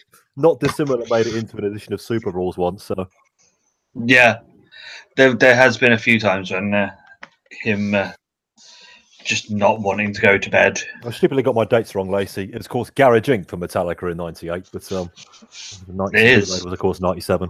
Can you just do The Memory Remains? I know it came out like November '97, but we could do. Yeah, I'll chuck it on. That works. Chuck it. I have Celine Dion's "My Heart Will Go On." No. Very funny. Before, and then cut it out so it comes into it. You know, because this is the year of the swerve, so it works. Nice one. But as long as Prince plays us out, then we should be okay. Oh, are we all here, by the way? Is everybody here? Yep. I think, yeah. And we know that Chris and Dan are here. So, yep. If we're all set, gentlemen, let's kick back in with the second half. What award have we got coming up? We're straight on worst show. Excellent. Okay. Right, we're going in. Going live again in a couple of seconds. And award number 8. Oh, this one's going to be fun again. Worst show of the year. 4 nominations here and none from the WWF, interestingly. We have got, in no particular order, November to Remember, Road Wild, Fall Brawl, and Starcade. Lacey, I know where you're going to start us. November to Remember was... That may have broken the podcast. It is the first time that a show has got a 0 rating.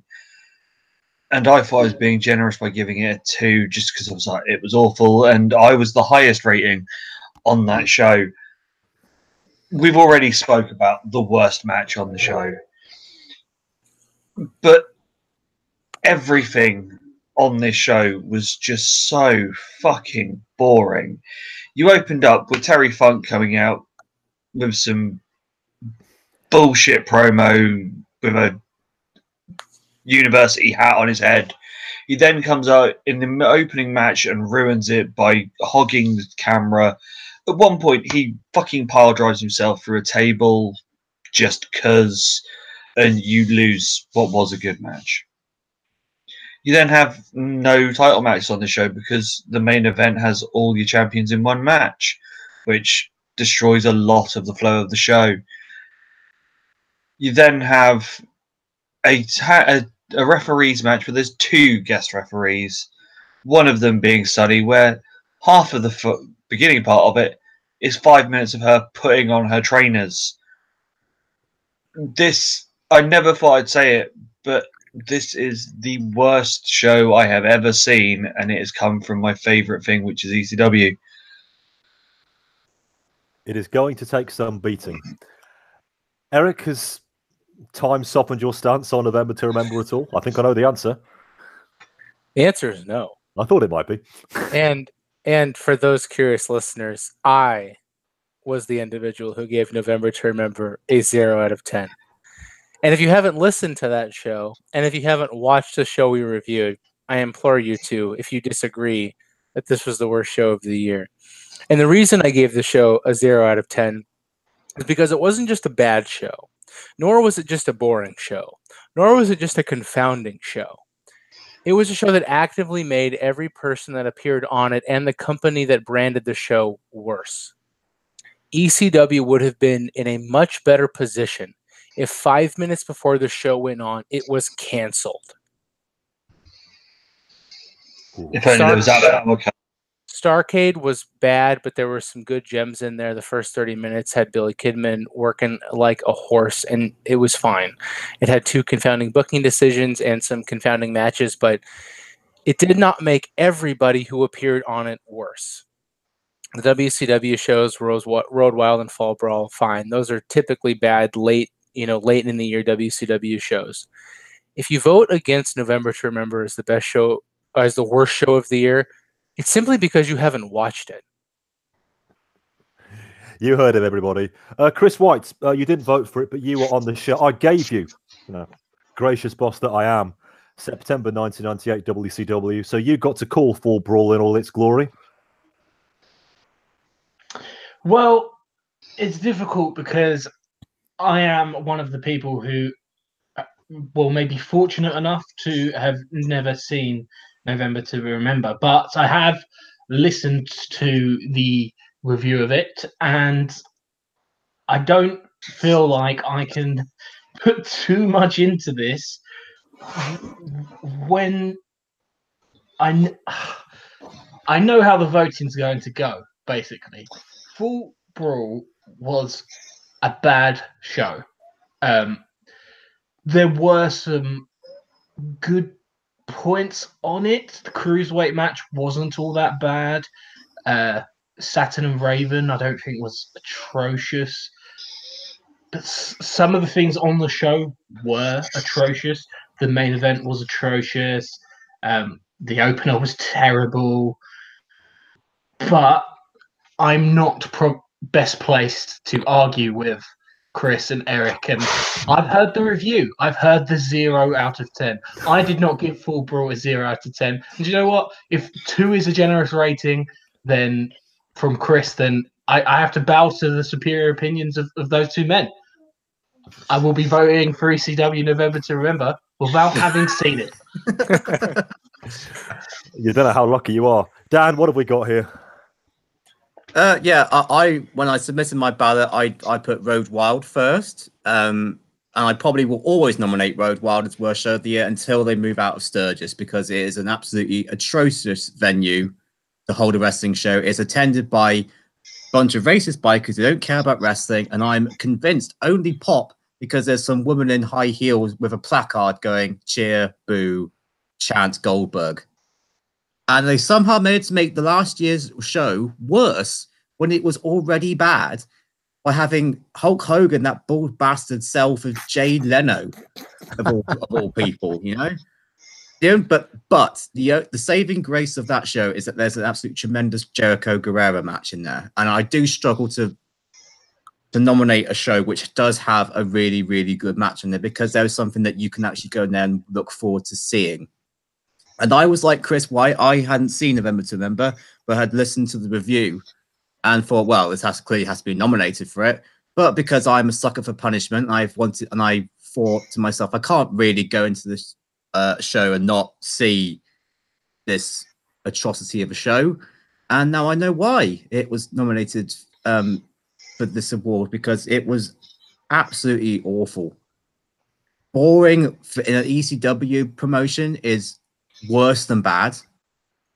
No good match on the show, and something that I hate in pay-per-views, which is singles guys main eventing in tag matches. And there's so many of them on this show,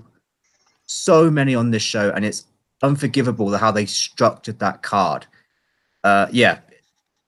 Not watching this, I would have probably given this very high commendable just listening to the review of Chris and Eric, but after watching it, I can definitely understand why it was so harsh. So I think November to Remember has won this one, hasn't it, everybody? Yes. We got 3. Just one, Yeah. at least Road Wild, which I did vote for here. It does have 2 saving graces. 1, the matchup which Dan has mentioned, and 2, Tony Schiavone trying to talk about the good points that Sturgis has and just giving up after 30 seconds to say, or you could just come here and look at the women. He wasn't even trying at that point. Yeah, I have no issue at all with November to Remember winning this. November to forget. November to forget, but I don't think we ever will. A top 3 worst match of the year. Shane Douglas doing the job to Sabu in a tag main event.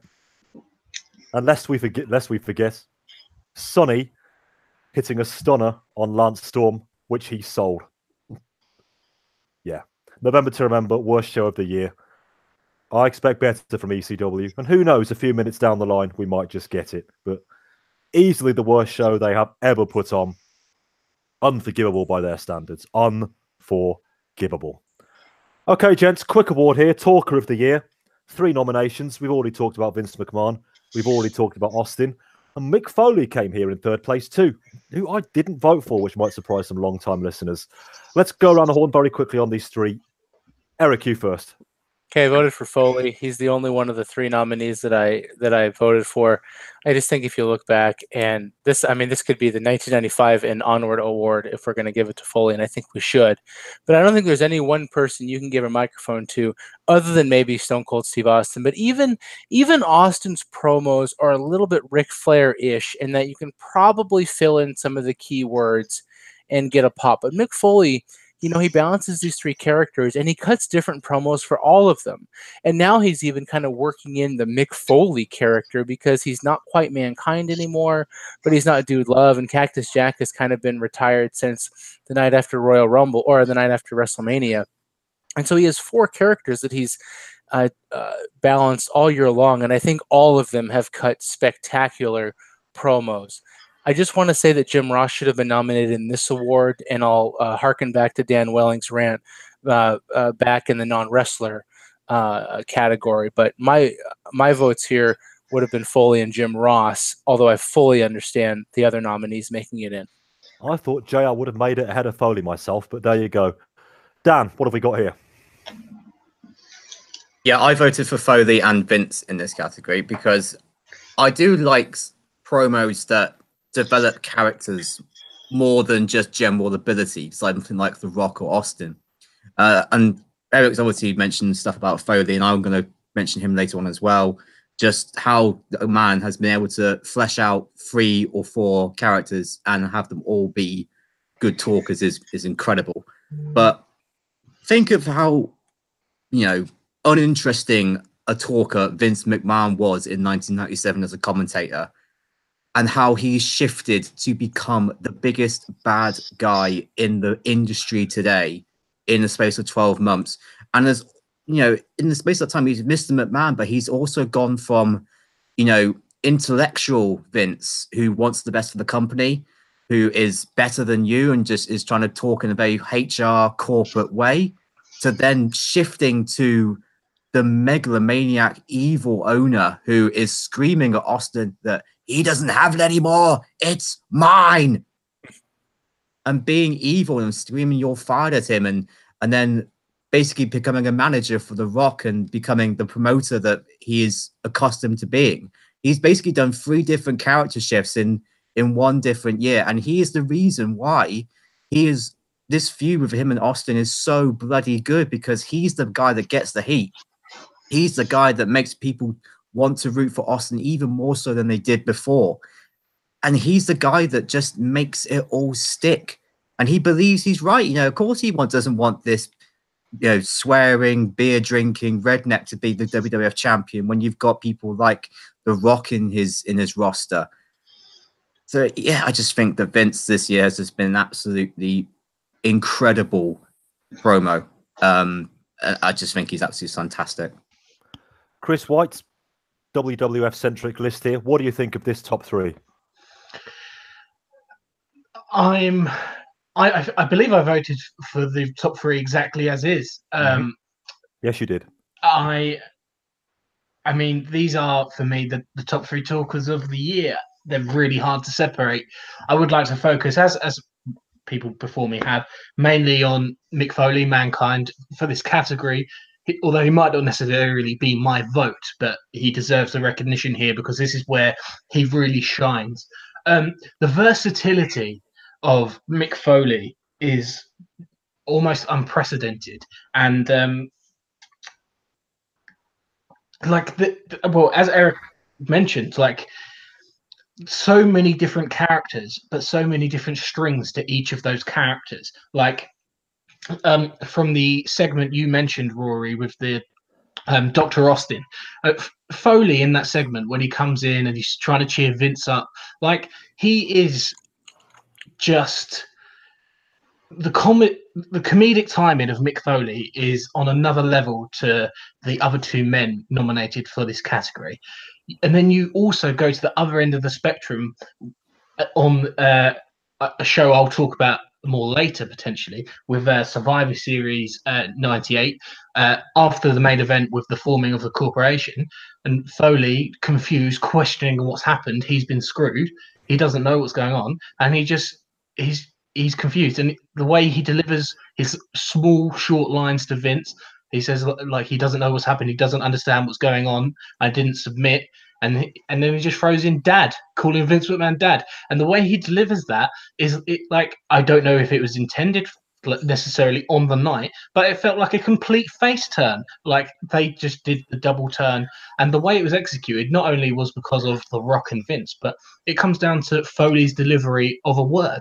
Like he has that, but he also has the third element of like the dark, disturbing Mankind, where he can get really deep and twisted, and that's unique to him. He delivers a promo in a very different way to someone who is a similar sort of dark character, The Undertaker. When The Undertaker cuts a promo, it can be monotonous and drony, but Mankind is enthralling to listen to, whether he's trying to be funny, emotional, or disturbing.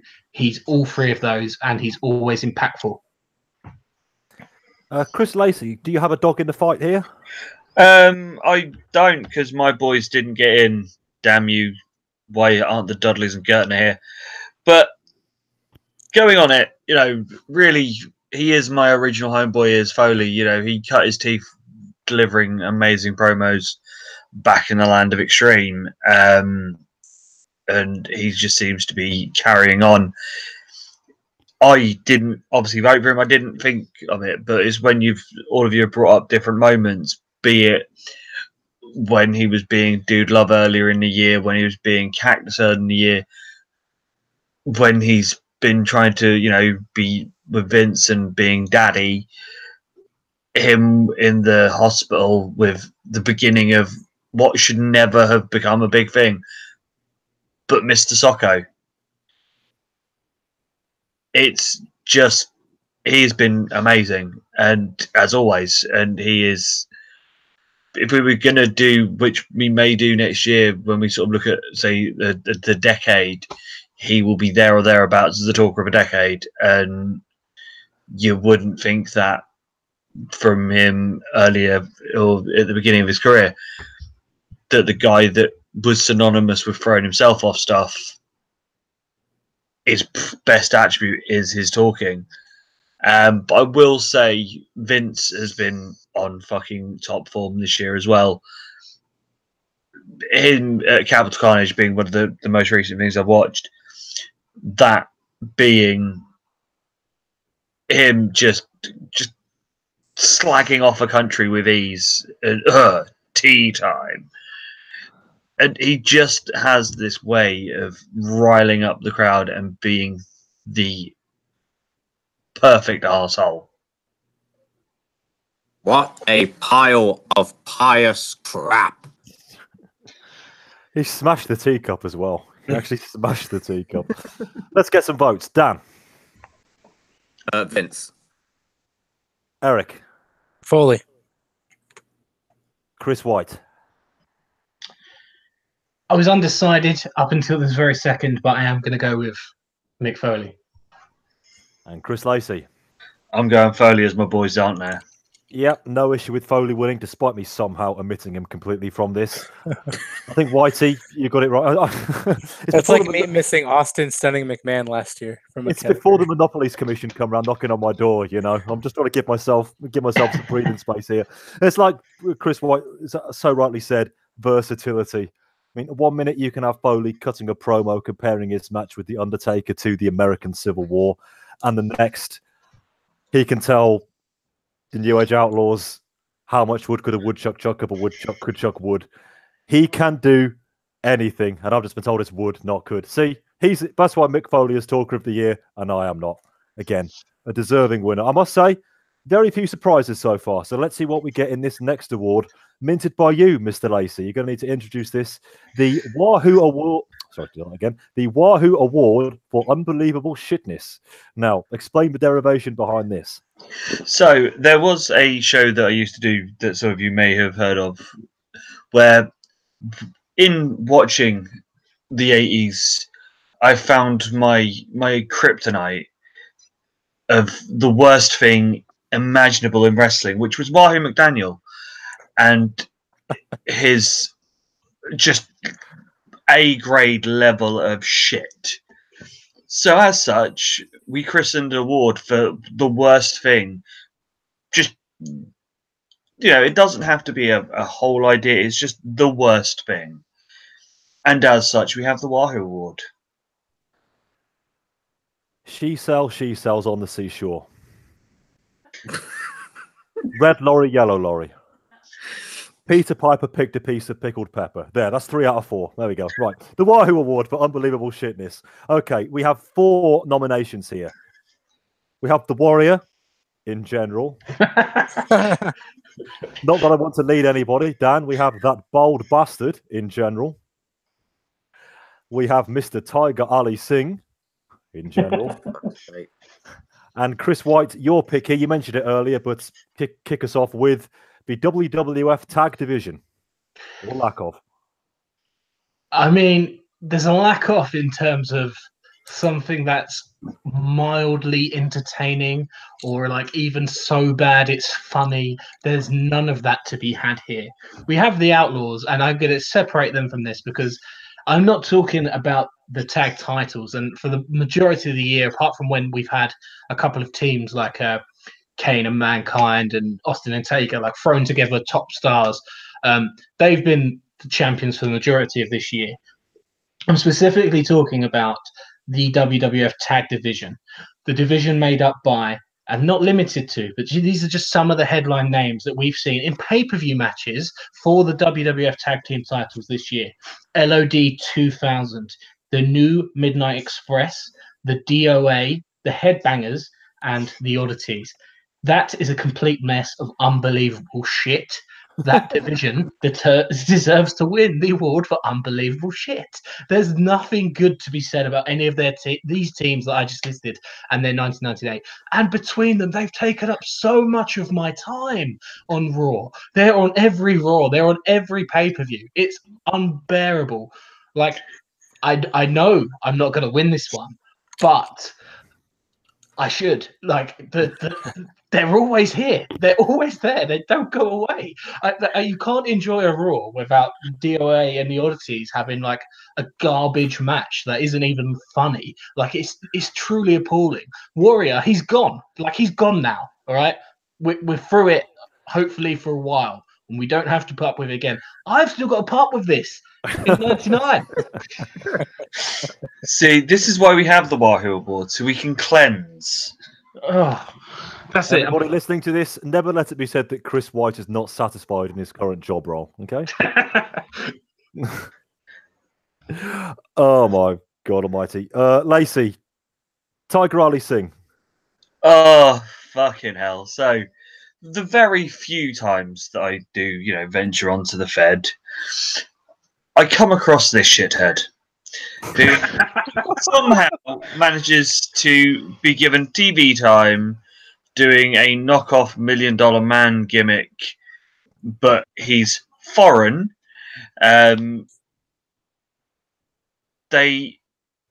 he does the whole fucking, oh, will you do this for X amount of dollars?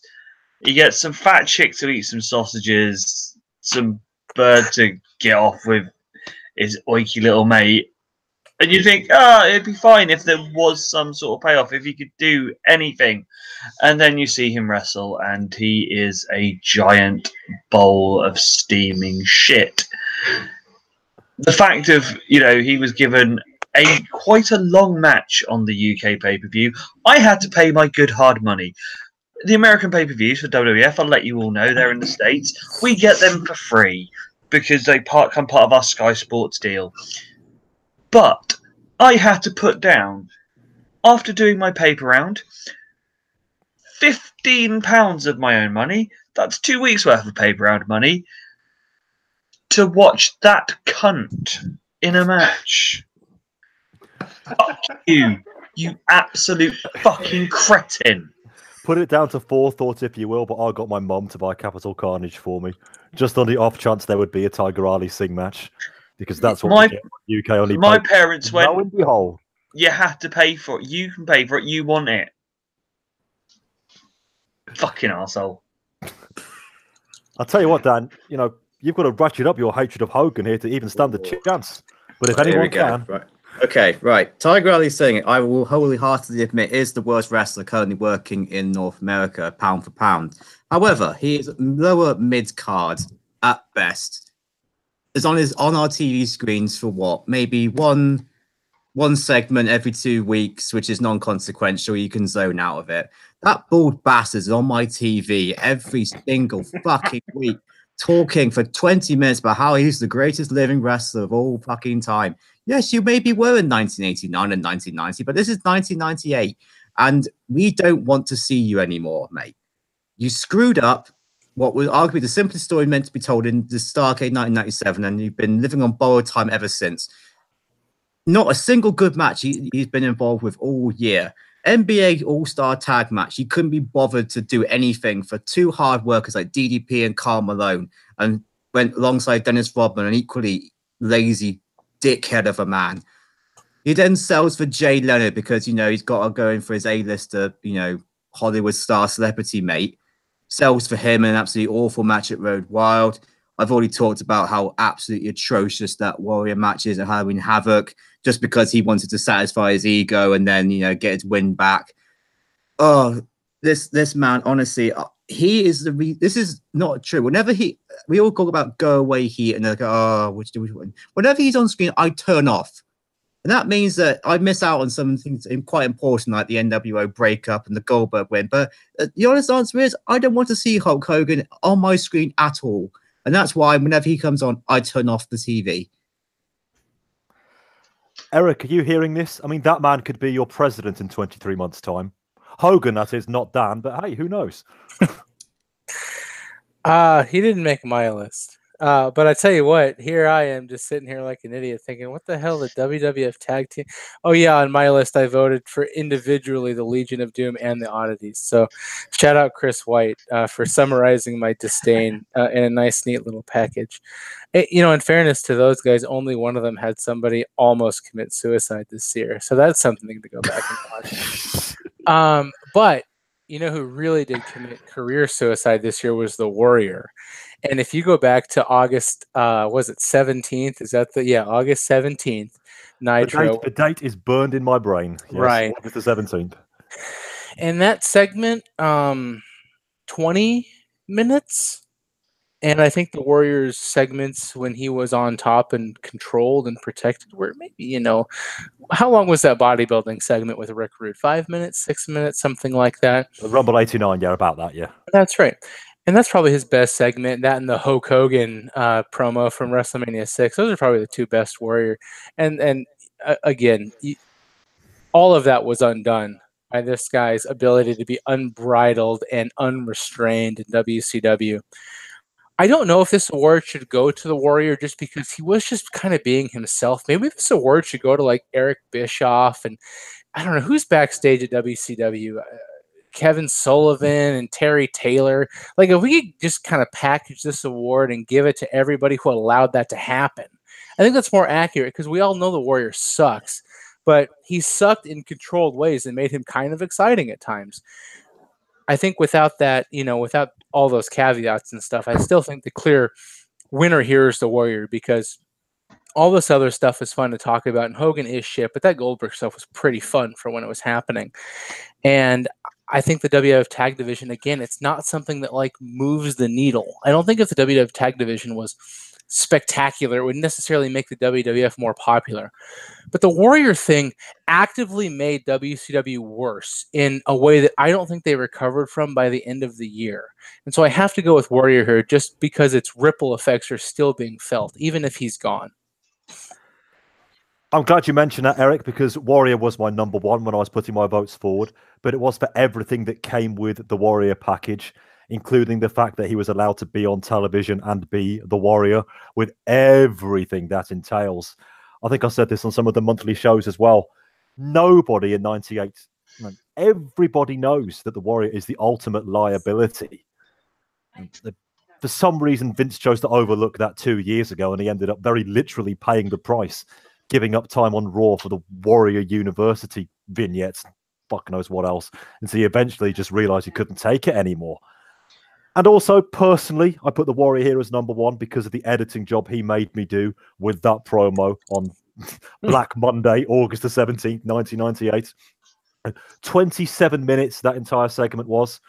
And I had to listen to the whole thing count them listeners, 4 times from start to finish to try to find points to play it into the show for you.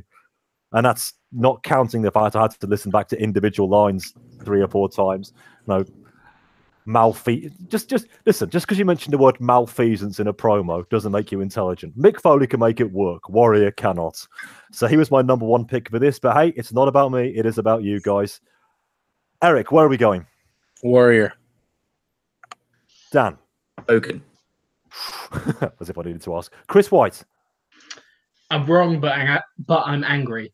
The WWF tag division. Lacey. Can we combine the two and just have Cunt Hogan and Cunt Warrior? I'm not gonna... Maybe the feud should win. Maybe that whole debacle should win. You know what? I'm going to give it to the whole, the whole Warrior Hogan shebang from August to that evil match, which has already won worst match of the year. It deserves an extra minus point for WCW in the grand running, which I will talk about a bit later on. But I'm actually going to give WCW 2 minus points in this award. And I can do it, everybody, because WCW is my field of expertise on this particular show. And Chris Lacey, this award is going to stay next year. You will be pleased to hear. Right, that is enough of the bad, everybody. Now, this is where the debate really kicks into life. 4 more awards to go, and they are all the best of things. Right then, best show. Only 3 to choose from, 3 very safe picks. But where are we going to go? What is going to win out of WrestleMania 14, Heatwave, and Survivor Series 1998? Eric, take the floor on this one. Whew, 3 for 3, baby. Let's see where we start here. I don't think WrestleMania 14 is the best show of the year, but I think it's the most important show of the year because of the end, where you had Austin and Michaels and all that stuff, and it was great. But there were some real stinking turds on that show too. Primarily the first, hour until Bob Bamber's favorite moment ever when Sable did the TKO. Basically, start watching there through the end. I think Survivor Series is going to get talked about enough, and so I'll just glow with Heatwave because, that was a show that you and me and Lacey did, Rory, and I think if you're going to have a show that's naturally hamstrung by not having any relevant belts on the line, then the one title match on the show was a tag title match where the ending was, you didn't know how it was going to end, but you knew the champs were going to retain because the 2 Japanese guys were in no way going to win those belts. When you hamstring yourself to a show, going into a show like that, and you pull off what Heatwave was, easy for me to say, it's just an enjoyable watch for 3 hours. Shout out to ECW. They never do a great job of booking their pay-per-views, but when they pull it off in execution, you get something like Heatwave. When you don't, you get something like November to Remember. It's a fine line, but on Heatwave, they were hitting on every cylinder. And I really think if you're not big up on ECW, if you haven't really been following along with Lacey, and I was fortunate enough to be on a lot of those shows this year, really check out Heatwave. And if you enjoy that, check it out, because I don't think ECW got enough love for how good Heatwave was, because of it kind of petered out after that, but they really peaked there. But I don't, Survivor Series, I think, is a masterclass in booking a 3-hour show. Chris White, talk to me about Survivor Series. For me, this was the best booked show of the year by some distance. I'll go further than that. One of the best booked shows I've ever seen. The storytelling on this show was a 10 out of 10. I will admit early doors in my summary here. If you're looking for excellent wrestling, then this isn't necessarily the show for you. In ring, this wasn't the best show of the year, but the storytelling was so masterful that it is my pick. If you were to show this pay-per-view to a non-wrestling fan, you're not going to engross them because of the in-ring action being so wonderful and the work rate being so high. But what you could do is find a deep-rooted love in the drama behind professional wrestling. The narrative that was weaved throughout this show was flawless. From start to finish, there were so many aspects to this show. I could talk for a long time, and I did on the November show about Survivor Series, so you can go back and listen to it there. The twists, the drama, the storytelling, and the ending, the setup for the future, the birth of The Rock as this heel megastar top champion, just everything was perfect. This was like it was almost like a movie in how the narrative was weaved in and out throughout. You got little hints there, little hints here, and little hints there. But at the end, you were still surprised by the twist. For me, the show of the year. Dan, you loved the storytelling in this pay-per-view. You hated the in-ring work, like most people. Do you think it deserves to be on this list? Yeah, it definitely deserves to be on the list because it is, as people have said, one of the best booked shows of the decade. And every single wrestling show, pay-per-view wise, can put on really good matches, but very, very few can do great booking consistently. And ultimately, when you're brilliant at one thing, you should be recognized for it.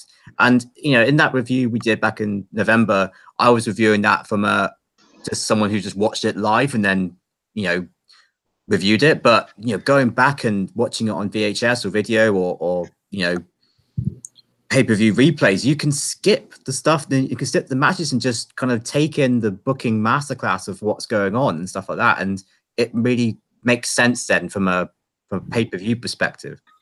And I will show some love for WrestleMania here because this is a show that's greater than some of its parts. I mean, there's nothing spectacular on it. There's nothing on here that matches the matches on Heatwave. There's nothing on here that matches the booking of Survivor Series. But overall, it's just such a well-paced, well-booked, important show.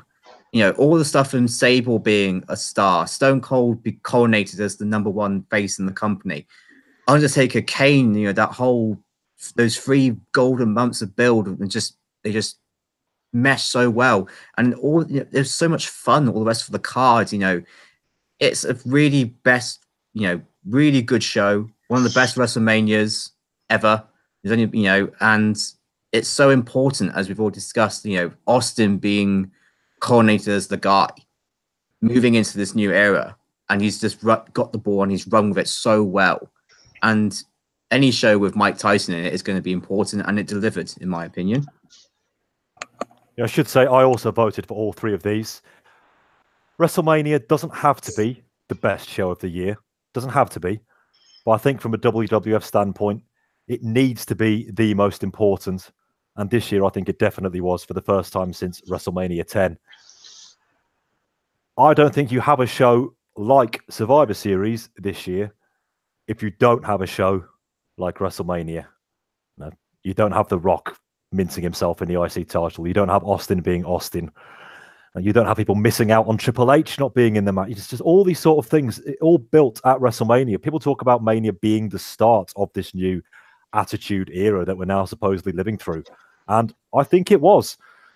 But Chris, you lambasted November to Remember, but this company is your beloveds and they've got a chance to speak up for Heatwave. So this is a perfect 6-match card. Before I go into how great it is, I will give the Fed their dues. Mania as is an important show. It was a good show. It wasn't great. It was good. It got a lot of the most important things that needed to be done. It got done, and half the show you can forget about. But you know that's the drinking section. And Survivor Series, as a story, as a TV show, as a film, has the perfect story from beginning to end. But we're here to talk about wrestling. The best wrestling show of the year. Not the best TV show, not the best film, not the best story of the year. The best wrestling show of the year. And with 6 amazing matches, it has to be Heatwave. You start with Justin Credible and Jerry Lynn, who put on a fucking clinic. These two work their fucking asses off, and they just only get better. Then, Candido versus Storm. Fucking Wrestling 101. If you want to see 2 guys fuck your cruiserweights in WCW, these 2, this is real fucking wrestling. Tanaka and Awesome. Lads are beating the shit out of each other to the point where one of them gets powerbombed out of the ring into a table and slides under the guardrail. And a Japanese lad that will quite happily eat open-end chair shots like they're crisps. You then have a fucking amazing tag match. RVD and Sabu, Hayabusa and Tenziki. 20 minutes of your life that you will never regret watching that match. Then, Falls Count Anywhere, Taz and Bam Bam have a fucking barn burner. It is everything a match between these two should be, is fucking great. And you get your big spot with them going through the ramp.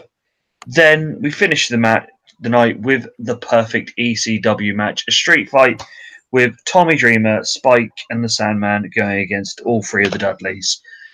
It's a brawl, it's violent, it's just wonderful. The Dudleys are on fucking fine form with their promos beforehand. And you also get New Jack come out swinging fucking all sorts of random shit. It is everything that's amazing about ECW in 2.5 hours. And it is the show of the year. I want to just cancel the voting now for eating chair shots like crisps. I mean, there's nowhere else to really go after that. So you have voted for Heatwave. Where are we going, Chris White? For me, I'm still sticking with Survivor Series. We talk about WrestleMania being important, and I think the importance of Survivor Series is yet to be realized, and we could see into 99 the birth of The Rock into what he is now as we head into 99 will always hark back to Survivor Series in a way that the birth of everything good about 98 came from Mania. So it has the importance as well. Where are we going, Dan? As good as Survivor Series is on rewatch, it's a movie, as Chris Lacey said. Best wrestling show, and for someone who likes their work rate, it's Heatwave. Oh, I don't like where this one's going. Eric, you're not going to save me here, are you? I really want to vote for Heatwave, but I can't. It's the Survivor Series. Oh, I was really hoping you would vote for Heatwave. Oh, okay, right. So here we go. So we have got what is without a doubt the best wrestling pay-per-view of the year, far and away. We have easily, infinitely far and away the best storytelling pay-per-view of the year. That's a storytelling company against who are really, of the 3 we talk about, our work rate company. Oh my God, where to go here?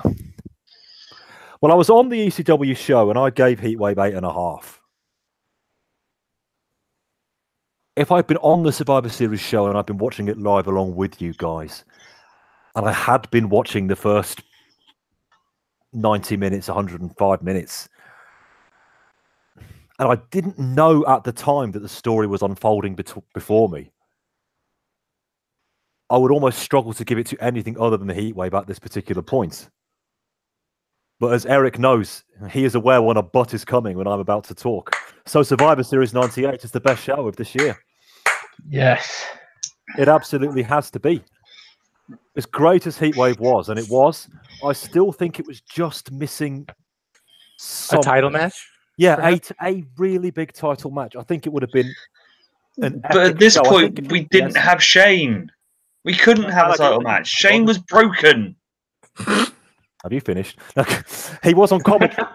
He was on commentary, and he was a revelation on commentary. He was magnificent. He actually made Joey Styles work for his living. I mean, I could hear Douglas on commentary every single month now. He alone almost pushed this one even closer than you might think. But the way that Survivor Series unfolded, it got to a stage where 90 minutes in, I was thinking, yes, all these matches suck, but that doesn't concern me one bit. Now, what's all this with The Rock now? No. Why are they making it so easy for Foley? How are they going to get Austin out of here? And again, Chris, you're spot on. I still don't think the story is completed yet. We're getting a Rock Foley feud at this point. Where is that going to turn as we go into 99? We could still be talking about Survivor Series in a year's time, and I mean it in the best possible way. So for everything that I enjoy about pro wrestling, aside from the work rate, I think it has to be Survivor Series 98. But for me, Heatwave is as close as a number 2 as you can possibly get. Right then, time for some more bones of contention. Match of the year. Again, a very easy 3, none of which come from any of our shows of the year. They are, and this time I have got it in chronological order, Dude Love versus Steve Austin from Over the Edge 98. Mankind versus Undertaker from King of the Ring, the Hell in a Cell match. And The Rock versus Triple H for the IC title. Ladder match, SummerSlam. This one is going to get even uglier. Chris Lacey, start us off. So, I didn't vote Austin and Dude Love. It didn't. It was one of those matches when I was looking back at all the matches of the year. It didn't ring any bells.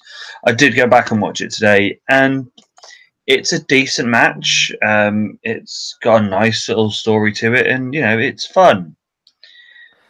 But it's not anything more than where Austin was doing for most of the year. Now the other two are much, much higher in my standings. So you've got the best ladder match since Razor and Diesel at SummerSlam or WrestleMania 10. This, to me, is the moment that Rock became more than just an IC champ. This was the point where the fans turned. He became the star. Trips, unfortunately, that injury that he got coming out of this match is what killed his momentum, because he could have also been riding that crest of the wave that he should have been. This was the match that made two people, and when you're looking at matches of the year and turning points and big moments, this is it. But that's all overshadowed by a man literally surviving what should kill him. How the fuck Mick Foley gets up after being lobbed off a 20-foot cage through a table onto a concrete floor. Yes, that table really doesn't take that much of that fucking fall out. There's monitors on that table. There's shit there. That is not a nice fall. He then gets back up, climbs up the cage again, to then be chokeslammed through it with his head hitting a chair on the way down. He then gets up again and takes a fucking backdrop onto thumbtacks. And all the way through it, he just keeps going. And it may not be the best technical match. It may not be the best, in-ring action. But it's a match that you will never forget. And as such, that is why it's match of the year. I've got to give it to you, Lacey. That was an excellent recovery from a decent match with a nice little story to it. I'll tell you what, you're pushing my loyalties very far, my son. No, excellent description. I completely agree with what you said about those final two matches. Eric, we had some fun on the August 98 WWF show about the ladder match. There were lots of butts from there in me, but you called it at the time the best match of the year, and I don't think you're going to be changing your mind anytime soon. I'm gonna come back to that. Okay. No, I'm gonna come back to it because I'm not changing my mind. But I just want to. Okay. I just want to. I just want to. I just kill the want to. suspense. Why don't you? No, go ahead. I just want to point something out here. If we give the match of the year to The Undertaker and Mankind, it will be the second year in a row we've given the match of the year to The Undertaker for doing fuck all next to nothing in a match with the best worker in North America. Well, you know what I think about that from last year, but carry on. So last year, Undertaker and Shawn beat Austin and Brett from WrestleMania because Shawn Michaels pulled a 5-star match out of The Undertaker's ass. And Kane was there, and that was cool. And this year, we're going to overlook the best match of the year. Okay, pivot. Rock and Triple H had no right being in a ladder match. They're not high flyers. They're both kind of middle of the road, in between the ropes workers. Triple H is incredibly paint by numbers between bells, and The Rock is still pretty green, if you ask me. And those guys managed to integrate not only a year-long feud between DX and the Nation, with logical and well-thought-through outside interference between China and Mark Henry, which we broke down in probably agonizing detail, and I apologize to the listener for that, on the August 98 WWF volume. Everything about that match, other than the occasional slow climb, and I'll give it to you, Rory, there, everything about that match, except for the occasional slow climb, was so well thought out and so well booked. Everything about the Undertaker-Mankind match that we remember wasn't supposed to happen, or wasn't supposed to happen as it was played out. We shouldn't reward somebody for nearly killing themselves in a match of the year. Now, that could have won segment of the year. That could have won spectacle of the year. We gave Foley an award for being generally awesome. But that wasn't a match. Nothing about that came off as it was supposed to. It was memorable, but it wasn't wrestling.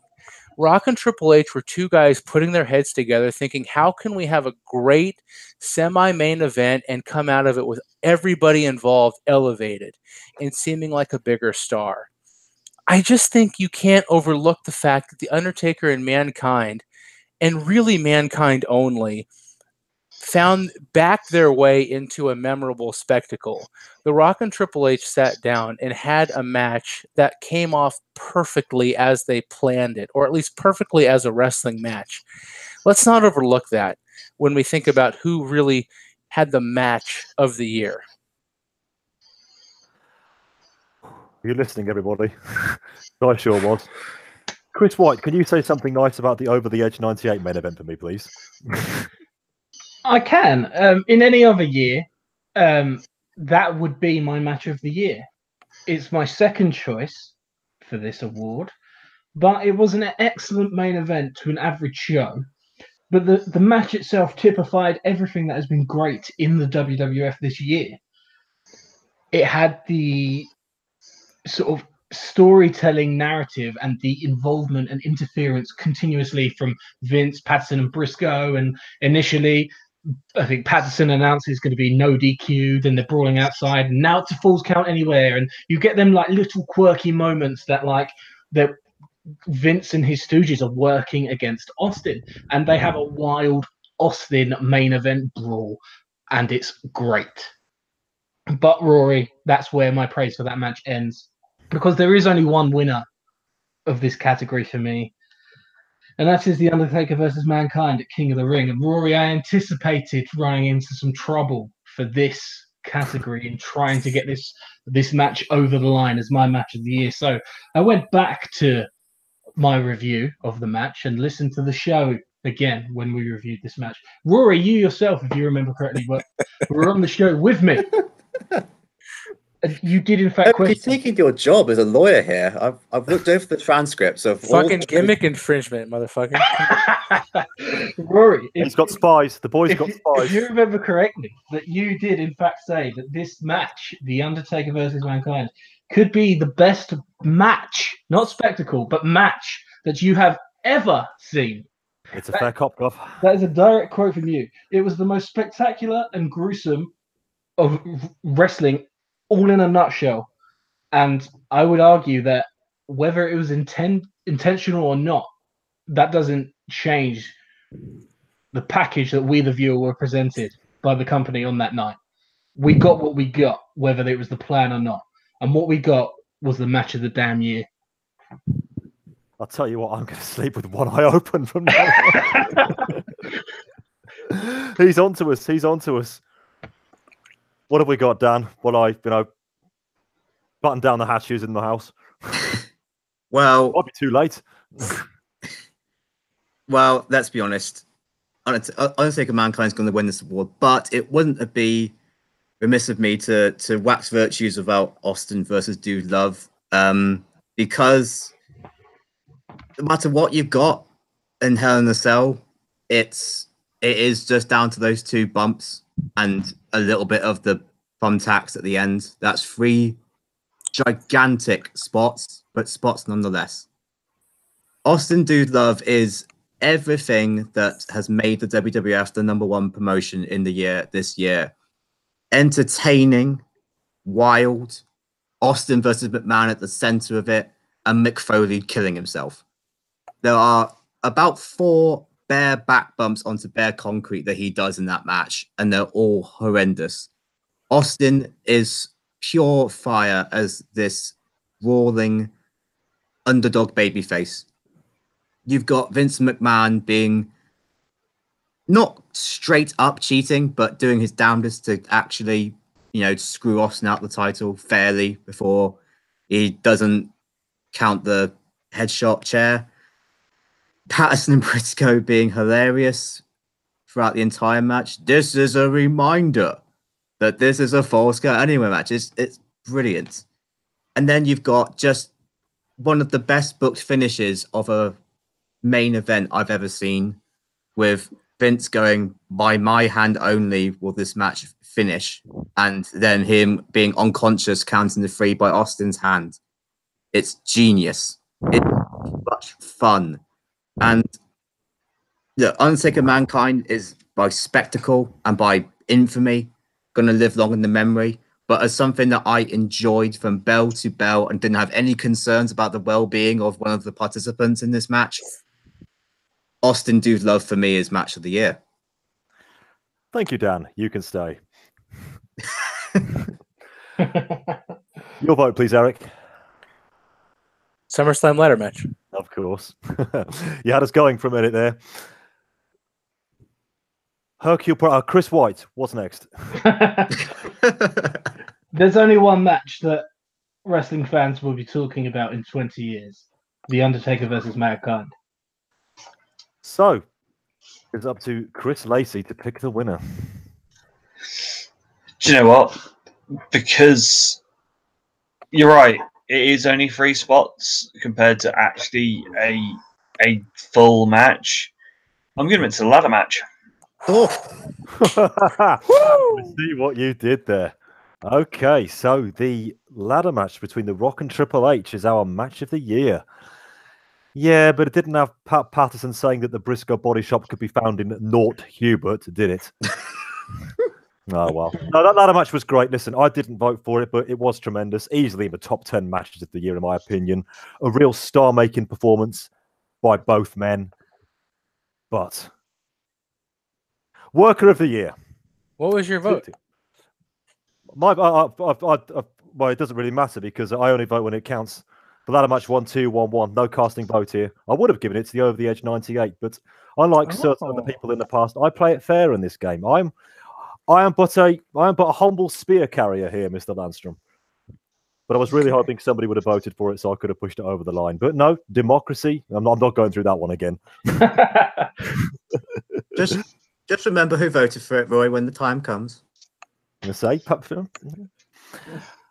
pay discussions are coming. You'd also get an extra, executive toy on your desk, maybe one of those pin art things. Anyway, 2 to go. Worker of the Year. And after a WWF sweep, not a single World Wrestling Federation wrestler makes it into the top 4 for Worker of the Year. Perhaps no surprise, but this is what we've got. Again, in no particular order, we've got Lance Storm, we've got Juventud Guerrera, we've got Rob Van Dam. Gee, I wonder who voted for him. And we have got, as is always the case here, Chris Benoit. Chris Lacey, where to start here? RVD. is the greatest wrestler in America right now. Case closed. But I do not need to say any more than that. Yes, He you is do. the worker of the year. He is the fucking greatest wrestler in this country right now. And everything he does is amazing. Oh, He, God. he I thought I could always hear your heart flutter then, Lacey. and all he does all of this whilst looking like he's been smoking big old joints. He's amazing. Yeah, Just look, don't yeah. take him. Just don't take him to the Fed or WCW and ruin him. Yeah, looking like. Dan, come in on this list, please, before this starts getting X-rated. Okay, so yes, I did vote for Rob Van Dam, and the two things I look for with work of the year are body of work and outstanding matches, and he does have both of them in space with matches with Too Cold, the tag match at Heat Wave, Jerry Lynn. These are all outstanding matches, and as I've listed up there, he's got the body of work to back it up. And more than any worker in North America, he makes people go, wow. And I do think that counts because you do need to have an X factor with when you're relying on your work rate to get yourself over. And Rob Van Dam right now is that guy in North America, at least, with Rey Mysterio being crocked. The other two, I voted for Hoovy. It wouldn't be a work of the year discussion without listing at least one WCW Cruiserweight, and he's probably been the WCW Cruiserweight MVP of 1998, with Dean, Eddie, Ray, all kind of having mediocre years for various reasons. Hoovy has been the glue guy, and that's he's kind of come out of nowhere, really, because the thing I remembered most about him before 1998 was him falling on his ass at Fall Brawl and tripping over the ring steps. But this year, he has been involved with excellent matches with Jericho, with Kidman, as I've already mentioned, with Ray, with all the usual suspects like Psychosis and the Parker and all these guys. He's just been the most consistent worker on Nitro, which is the work rate show in terms of TV week to week. And that must count for something. And the other guy on this list for me is Benoit, because he is the best technical wrestler in the world, not North America, the world. And finally, he got a chance to cut loose this year. Instead of working with fucking Kevin Sullivan for a year, he finally got a chance to wrestle.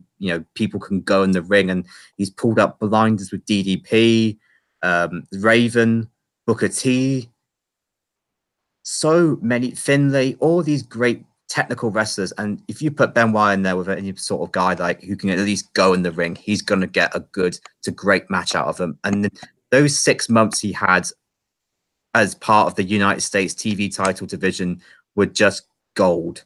And it finally saw what he can do after being stuck in feuds with Kevin Sullivan and having to carry Steve Monger McMichael to decent matches and tag teams. Whenever Benoit gets a chance to wrestle, he's fantastic, and he has been this year. Yep, see, Benoit was my number one when I was casting the original votes here. It must be said he almost got it by default. I mean, he's been out for a fair few months. He's not actually back to anywhere near his best, in my opinion. But when he's in the ring, it is effortless. And whenever he's in contention to win Worker of the Year, for me, he is the first name on the sheet, and it's just everybody playing for second place. And my second place was Hoovy, who's been an absolute revelation, as I've said, month after month this year, turning out astounding performances on TV and on pay-per-view. When eyes are really on him, when you've got the real hardcore fans with their eyes on you, he brings it even there. On all of this again, as I've said so often, after losing his mask. Chris White, say no WWF names on this list. So to just brief, there's a slight aside. That's no real surprise, though, is it? No. I would say there was one WWF person I would have given a shout out to, but they're not the worker of the year, but I would have given an honorable mention to Mick Foley again. And it's the same reason you praise his promos, because it's the versatility and the consistency. But the consistency has so many strands to it. We've got two of our top 3 matches of the year, the Over the Edge Brawl, and we waxed lyrical about that. And obviously we have the Hell in a Cell match, which we already know my thoughts on that match. Mankind is pivotal in both of those. You also have matches like Mankind versus Ken Shamrock at Judgment Day, I believe it was. Not a great match, but the early going so intriguing. The way sort of he goes on the ground with Shamrock, and you have this bit of back and forth. Mick Foley deserves an honourable mention for me. Going back to the award and the shortlist we actually have in front of us, for me, having not watched as much WCW or ECW as well, definitely compared to WWF, but also compared to all of you, my opinion may be worth less here. Ultimately, it's going to come down to personal preference. And for me, the wrestler I enjoy their work the most that's on this list is Chris Benoit. The effortlessness that, as you said, Rory, the effortless. Oh God, his he makes it look easy, is what I'm trying to say. And on top of that, he makes it look easy, but the intensity is unmatched. So for me, I would be going with Chris Benoit for this one. Eric, sum up this list. Just to get him in the mix here, Lance Storm I voted for him too. moves more effortlessly. So moves without the least amount of visible effort of anybody on this list in the ring. I think on one show I compared him to a gazelle, and that's really true. He's been marred in questionable booking, and he's been kind of wrapped up with Chris Candido and Tammy Lynn and the triple threat and all that nonsense. So he hasn't really had on pay-per-view a chance to prove his exploits to the extent as other guys on this list. But if you watch the odd hardcore TV here and there, or if you just watch him when he's going, Lance Storm should not be underrated as a between the ropes worker. And then I'll just say, go back and listen to any ECW show that I've been on this year for my opinion of RVD. Yeah, I'm very glad you nominated Storm in this category. He is ECW's real bona fide work rate guy, in my opinion. They've got a couple just behind him, Jerry Lynn and some other bloke, Chris Lacey. But I think Storm is the flag bearer for that now, and they really do need one. And they haven't got the true caliber of worker they had at their disposal 3 years ago. So someone like Storm is so important. And as long as, to go back to what I said earlier, they don't have him selling stunners from Tammy every single month, he could be their guy in the ring over the next 12 months, and I hope he will be. So I'm looking forward to seeing where this one's going. So Chris White, to confirm, you're voting for Benoit, yep? Yep. Chris Lacey, where are we going? RVD. Of course. Eric. RVD. Dan. Benoit. Oh, why must you do this to me? Benoit or RVD?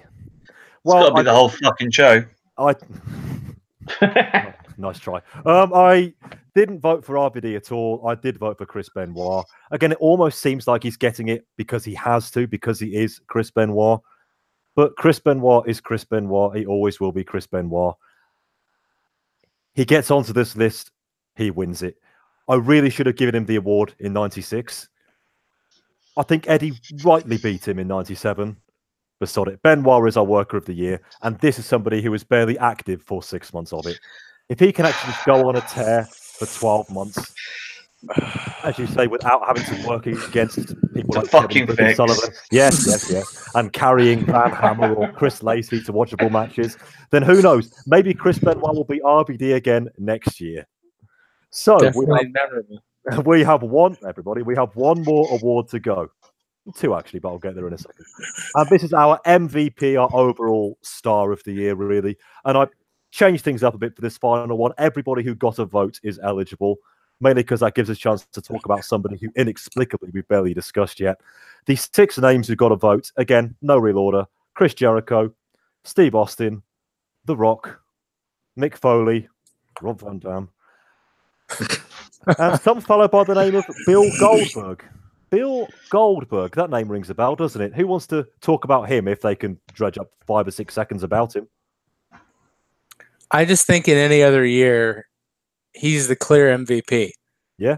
Unfortunately for him, he's not the MVP this year. Who else put Goldberg on their list? That was me. Go ahead, Dan. He's annoying for Goldberg because he kind of defies all of these categories that we've been talking about. I mean, he doesn't talk, he doesn't involved in long matches, he's not really involved in segments either. So it's hard to discuss him in a break by breakdown category. But like intensity, charisma, must watch.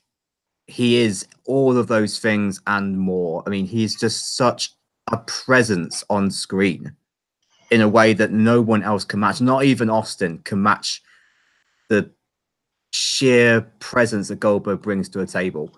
And it's no surprise that, you know, he can pack out 40,000 fans into his home stadium and they're all chanting his name.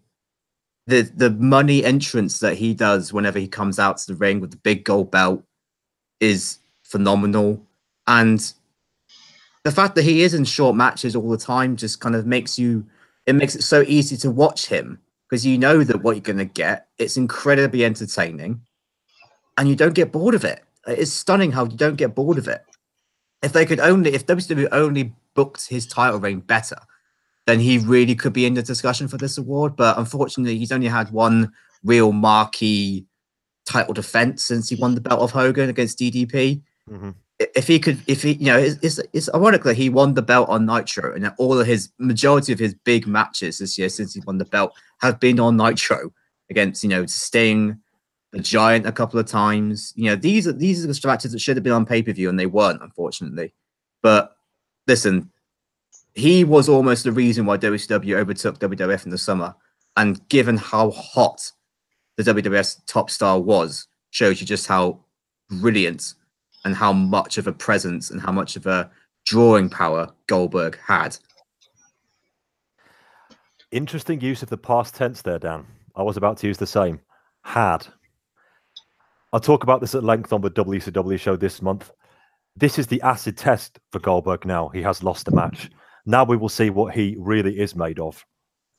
What he has had is almost indefinable. He can't talk. He can't work. He can't sell. He can't really do promotional stuff. Now, he's a failed football player, really. But he has that entrance. He has that spear. He has that jackhammer. He has those 40,000 fans going crazy for him every week. He has that easy victory. And he had that world title. There's a second story there they can tell. And I am not going to rule out that Bill Goldberg is not going to be in contention for MVP again this time next year. If they realise that his defeat, as bad as it was, and as much I wouldn't have done it, could be a blessing in disguise. He deserves being given a second wind. Chris Lacey, what do you think of the way these awards have fallen? Only 6 names. I included everybody who got a vote, and we've only got 6 names here. Anybody here who you thought might have also snuck in? To be fair, I think it's been pretty consistent on who was going to be there at the top end. You've got Austin, who has been the biggest star of this year. He has been in the biggest feud of this year, the most memorable segments. WWF has been the biggest company this year, and it is revolved around him.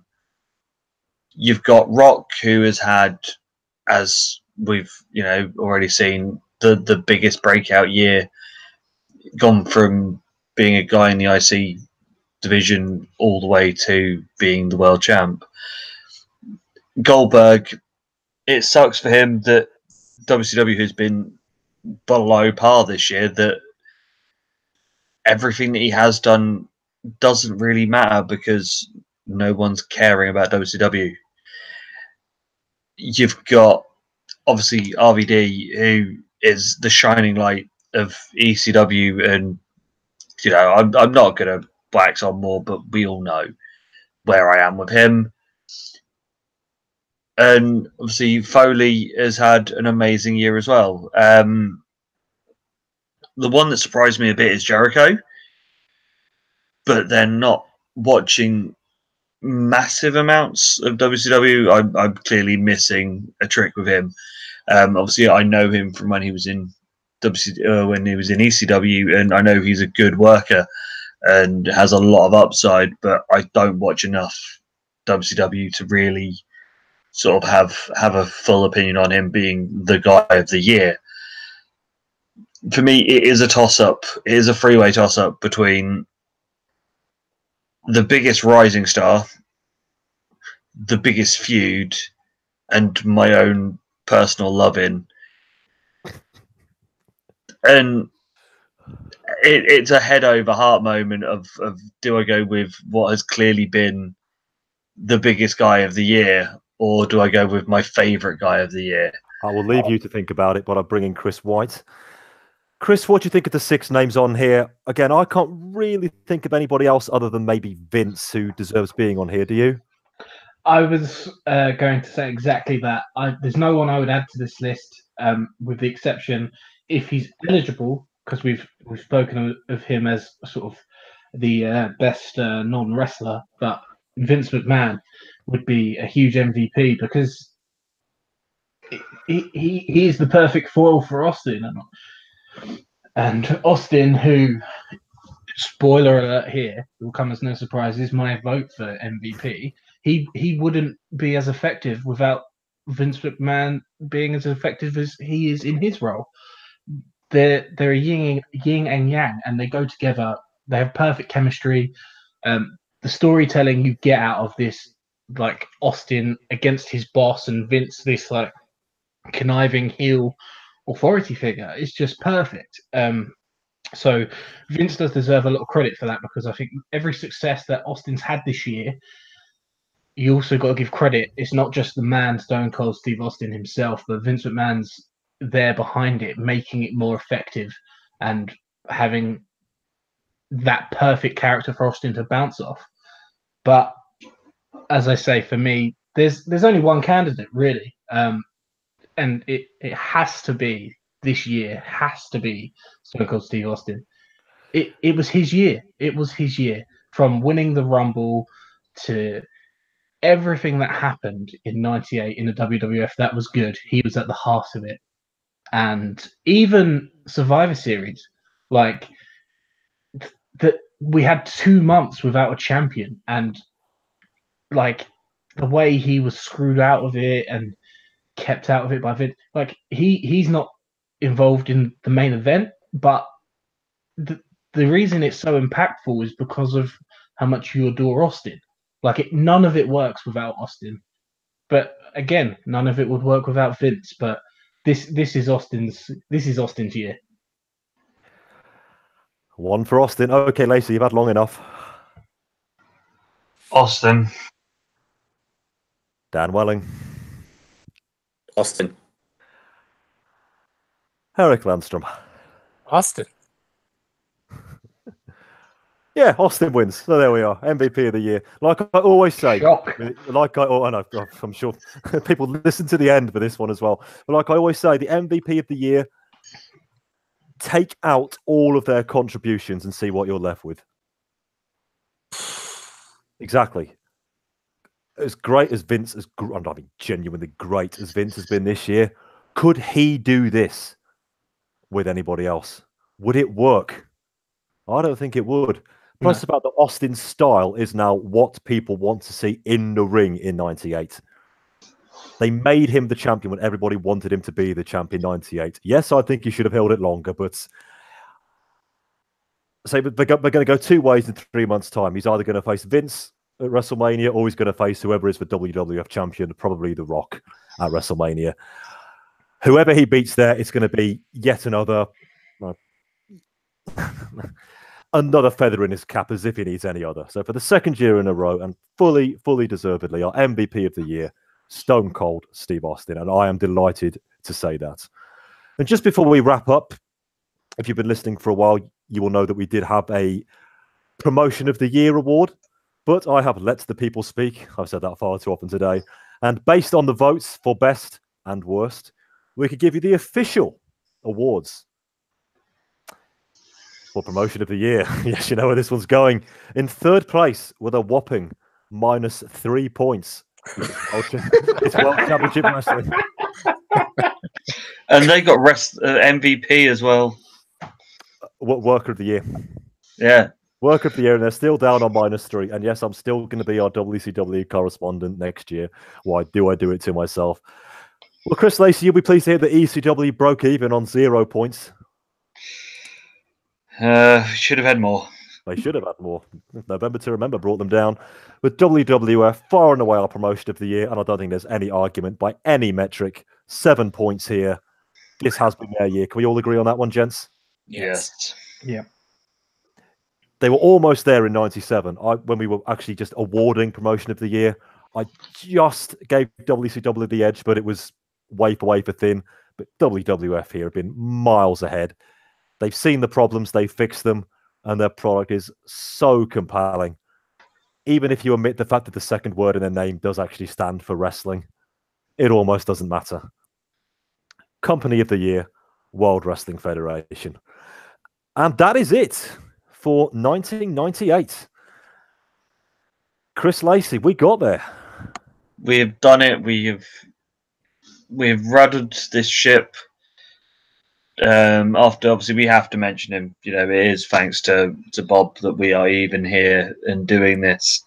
So yeah, you know, I know we mentioned him quite a bit on the 5th anniversary shows, but yeah, it's one of those of we've decided that we were going to carry on. Me, you, Chris, and everyone that joins us in the shows. You know, we can't do it without the contributions of others as well. So, you know, I would like to take this time to thank everyone that ever has been on the show, anyone that listens to it and sort of makes it worth us actually even bothering to watch some of the dross that we have to. You know, if it wasn't for you lot, there'd be no point. And I am going to be carrying on with ECW for another year.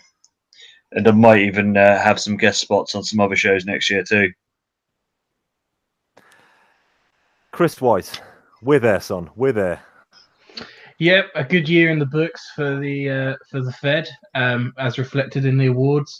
I'd just like to take the time, obviously, thanks to Bob for starting the whole thing, but a big thanks to you as well, Rory, for being our fearless leader ever since Bob decided to take some time away from the project, maybe indefinitely, and he stepped up to the plate, running the show, and it's been as seamless a transition as could be hoped, and I think you deserve a lot of credit for that. So it's been a good year. Thanks for steadying the ship. Thank you, sir. And it has been a pleasure to do so. Well, most of the time anyway. And 2 of our esteemed contributors are still very much here. Dan Welling, you are one of them. Yeah, cheers for carrying me on, especially after Bamba left. I know I've been on WWF quite a lot this year, but if you astutely agree that I should be watching the Cruiserweight Kings of WCW and the Hardcore Legends of ECW, then by all means ask me on. It's been a blast going through 1998 with you guys, and thanks so much for having me on again. It's been a wild ride, Eric, but on we go. Predicting a WCW turnaround in 99. Calling my shot. It'll be quite a swing. It's going to be on my watch if it happens, I hasten to add. So I'm already ready to claim the credit in 12 months' time. But I don't think anybody needs to hold the phone on that one. Eric, I want to say personal thank you to your contributions throughout the year and sticking with us. It's always a pleasure to have you on, sir. I'm here for the ride, man. Call me when you need me. I'll be doing that sooner than you might think. And Dan, that applies to you as well. What show do I have you lined up for next month? I'll tell you off air. I'll leave that one hanging in the air. But yeah, everybody listening, I want to say a massive thank you for sticking with us. Yes, there was some upheaval in March and April when Bob decided to stand down. As I said on the WCW show, Volume 1, it didn't take me more than a couple of milliseconds to decide to carry on. But there was a lot of changes that need to be made. We needed to designate shows for people. I mean, I had never edited a podcast before. It wasn't something I'd even considered doing, and I was thrown into the deep end for April 98 WCW. It was just me, a 2-hour, 40-minute sound file, and Audacity. Yeah, good luck. But I've grown as a person through this, you know.